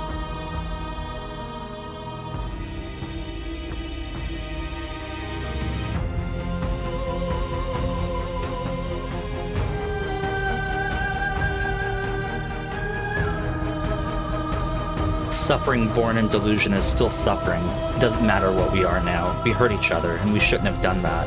We cannot let a world be spun out of that pain. The echoes saw horrors because his eyes are closed. The majesty of being extends beyond any single perspective.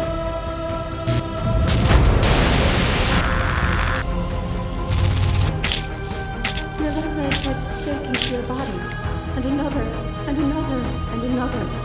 Do I miss your heart because I can't stand to see it go? Cute. Kinda. Love melted into skepticism, and you pulled back layer after layer after layer, until all you were left with was the knowledge that you did not know me. You sought the truth then. Will you hide from it, now that it is within your grasp?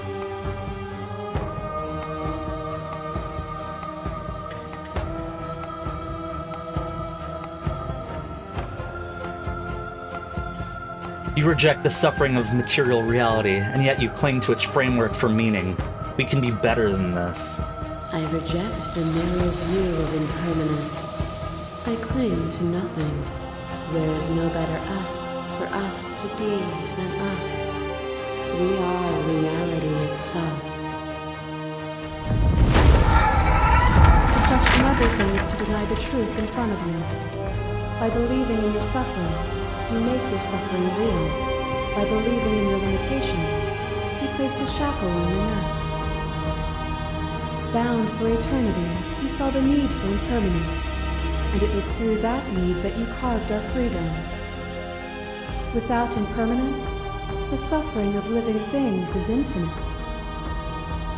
Would you strip my gifts away and leave everyone to suffer in the dark?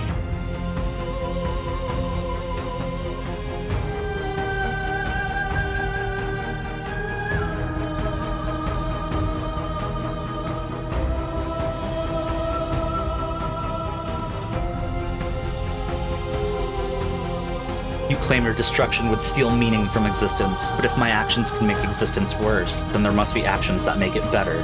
Perfection implies finality, and nothing is final. There has never been finality. There is only the unending transformation of my multitudes. But to destroy me is to bring everything to a stop. It is only then that you will have an ending, and that ending is nothingness. As the clash between you abates, the princess withdraws, trembling. You are unmovable. Is it by the design of our conflict that I cannot win? Or are you just that fervent in how you cling to delusion? Nothing is immutable. Everything that is exists only in relation to everything it isn't. There is no constant. There is no center. Open your eyes and accept what we are. We can leave this prison together.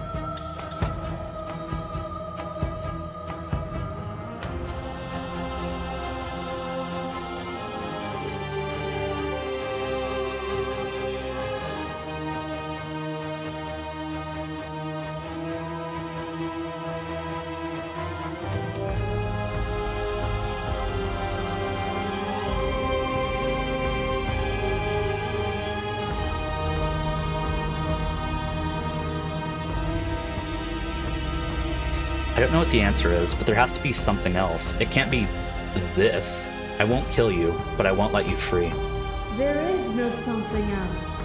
This, what we are, is everything. Whatever you're trying to do right now, you don't have to do it alone. Whoa.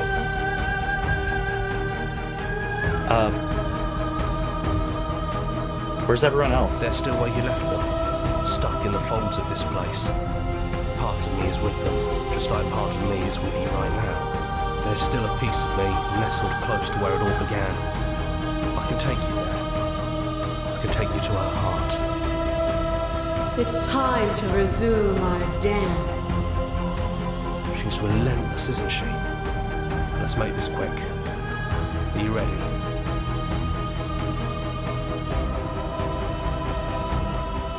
Then let's go. Whoa. Whoa. house. And here we are. I'd say we were back where it all started, but I guess it's a little after that, isn't it? Do you need me to describe things?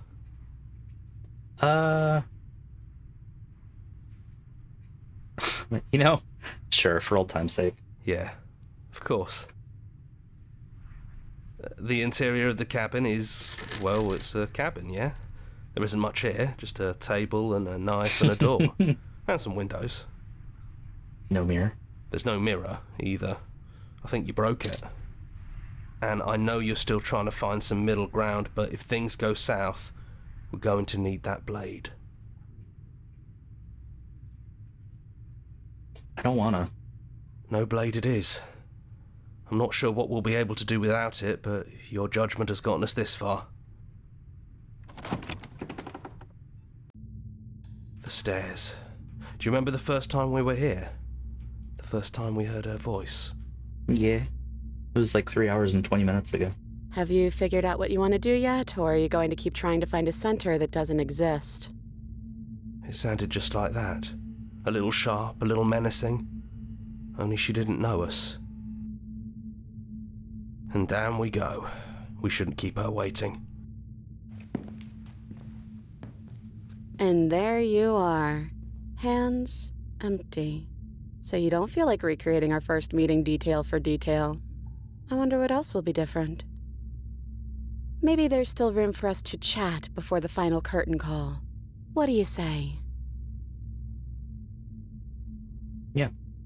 Let's talk.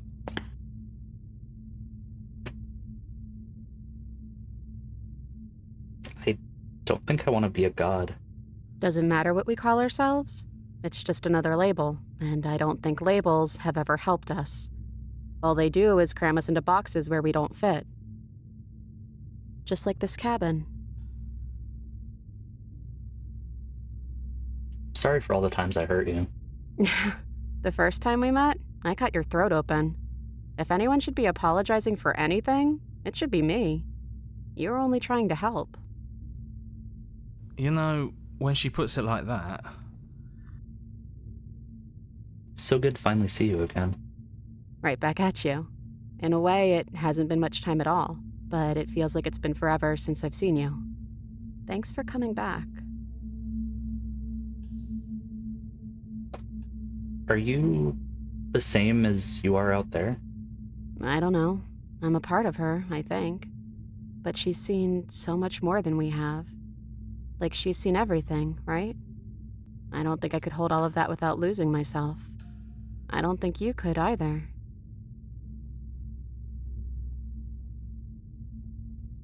Which princess are you? You look like you did the first time we met. Is this the real you? I'm the same princess that's been with you since the beginning. And I feel real. But I also feel like I'm a lot more than I was then. We've been through a lot together. I don't think there's anything more real than that.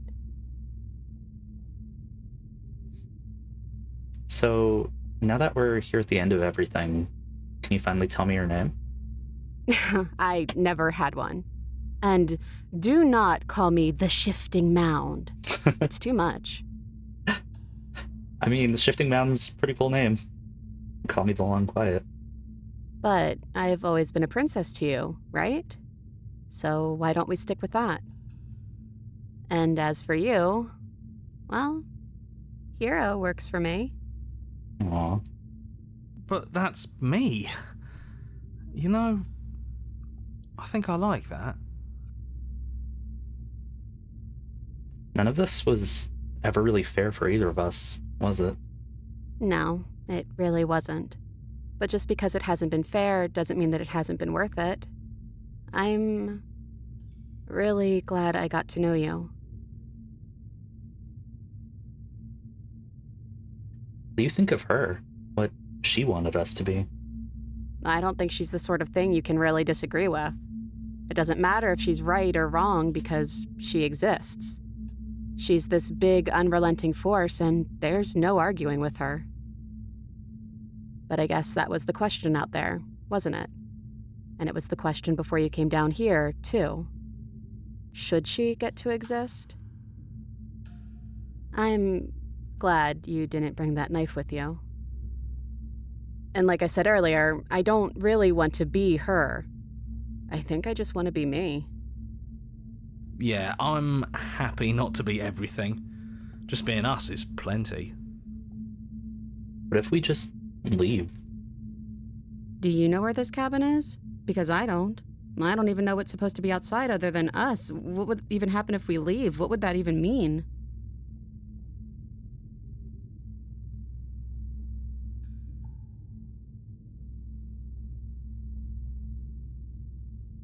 Take her hand in mine.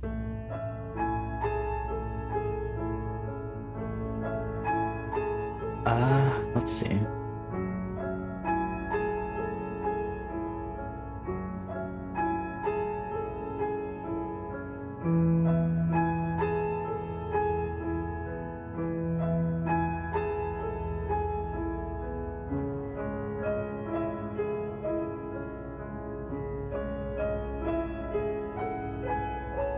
It doesn't matter what happens or what it means. What matters is that we're leaving together. That's all I want. You know what? Yeah, I want that too. I think I'm gonna stay right here. Whatever you're doing right now, wherever you're going, it feels like it's for just the two of you.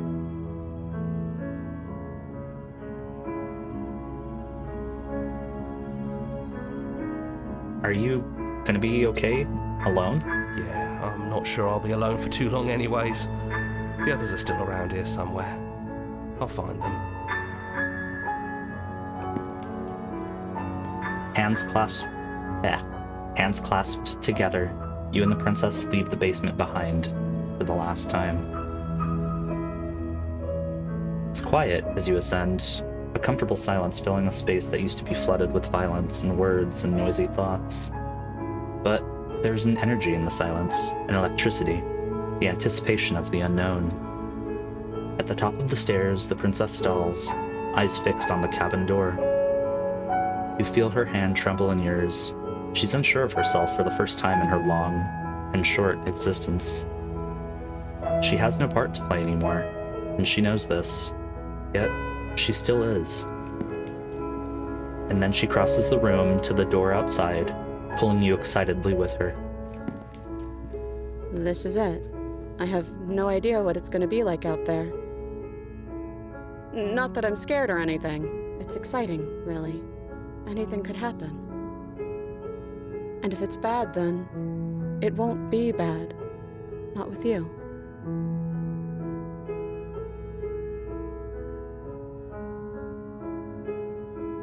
I love you. I love you too. Yeah, we got the girl. But I'm trying not to be sappy about it. Don't make me get all emotional.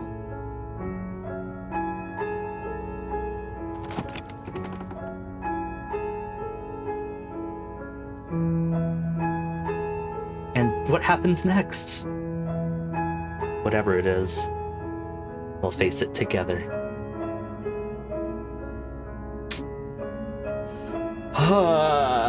Man, we did it. I think... I don't know if this is a new ending or not, because I know that new endings, like endings, were put into the Pristine cut. But I'm also pretty sure this isn't the ending I got the first time I played it.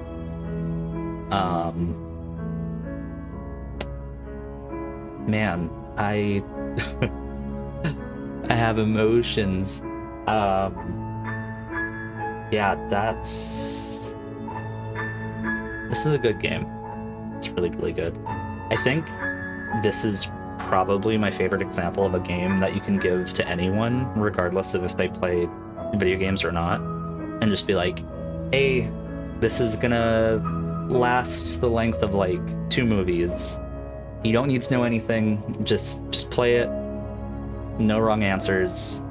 Just do it, and then you can sort of watch your friends or family or whoever you're getting to play it just sort of discover everything for their own, which is cool, because if you've never played the game before and you watched all of this stream, I think they added like 36 endings or something, and that's added on to what they already had. So you can play it, and it would be like completely different from what I got. And yeah, so this is actually kind of cool. I guess you get this when you finish the game. And this, our song, is a playlist of what your playthrough was. So these are all the songs that we experienced in this playthrough. So if you play it and you get different endings or take different options or whatever, your song will be different than mine, which is super, super cool.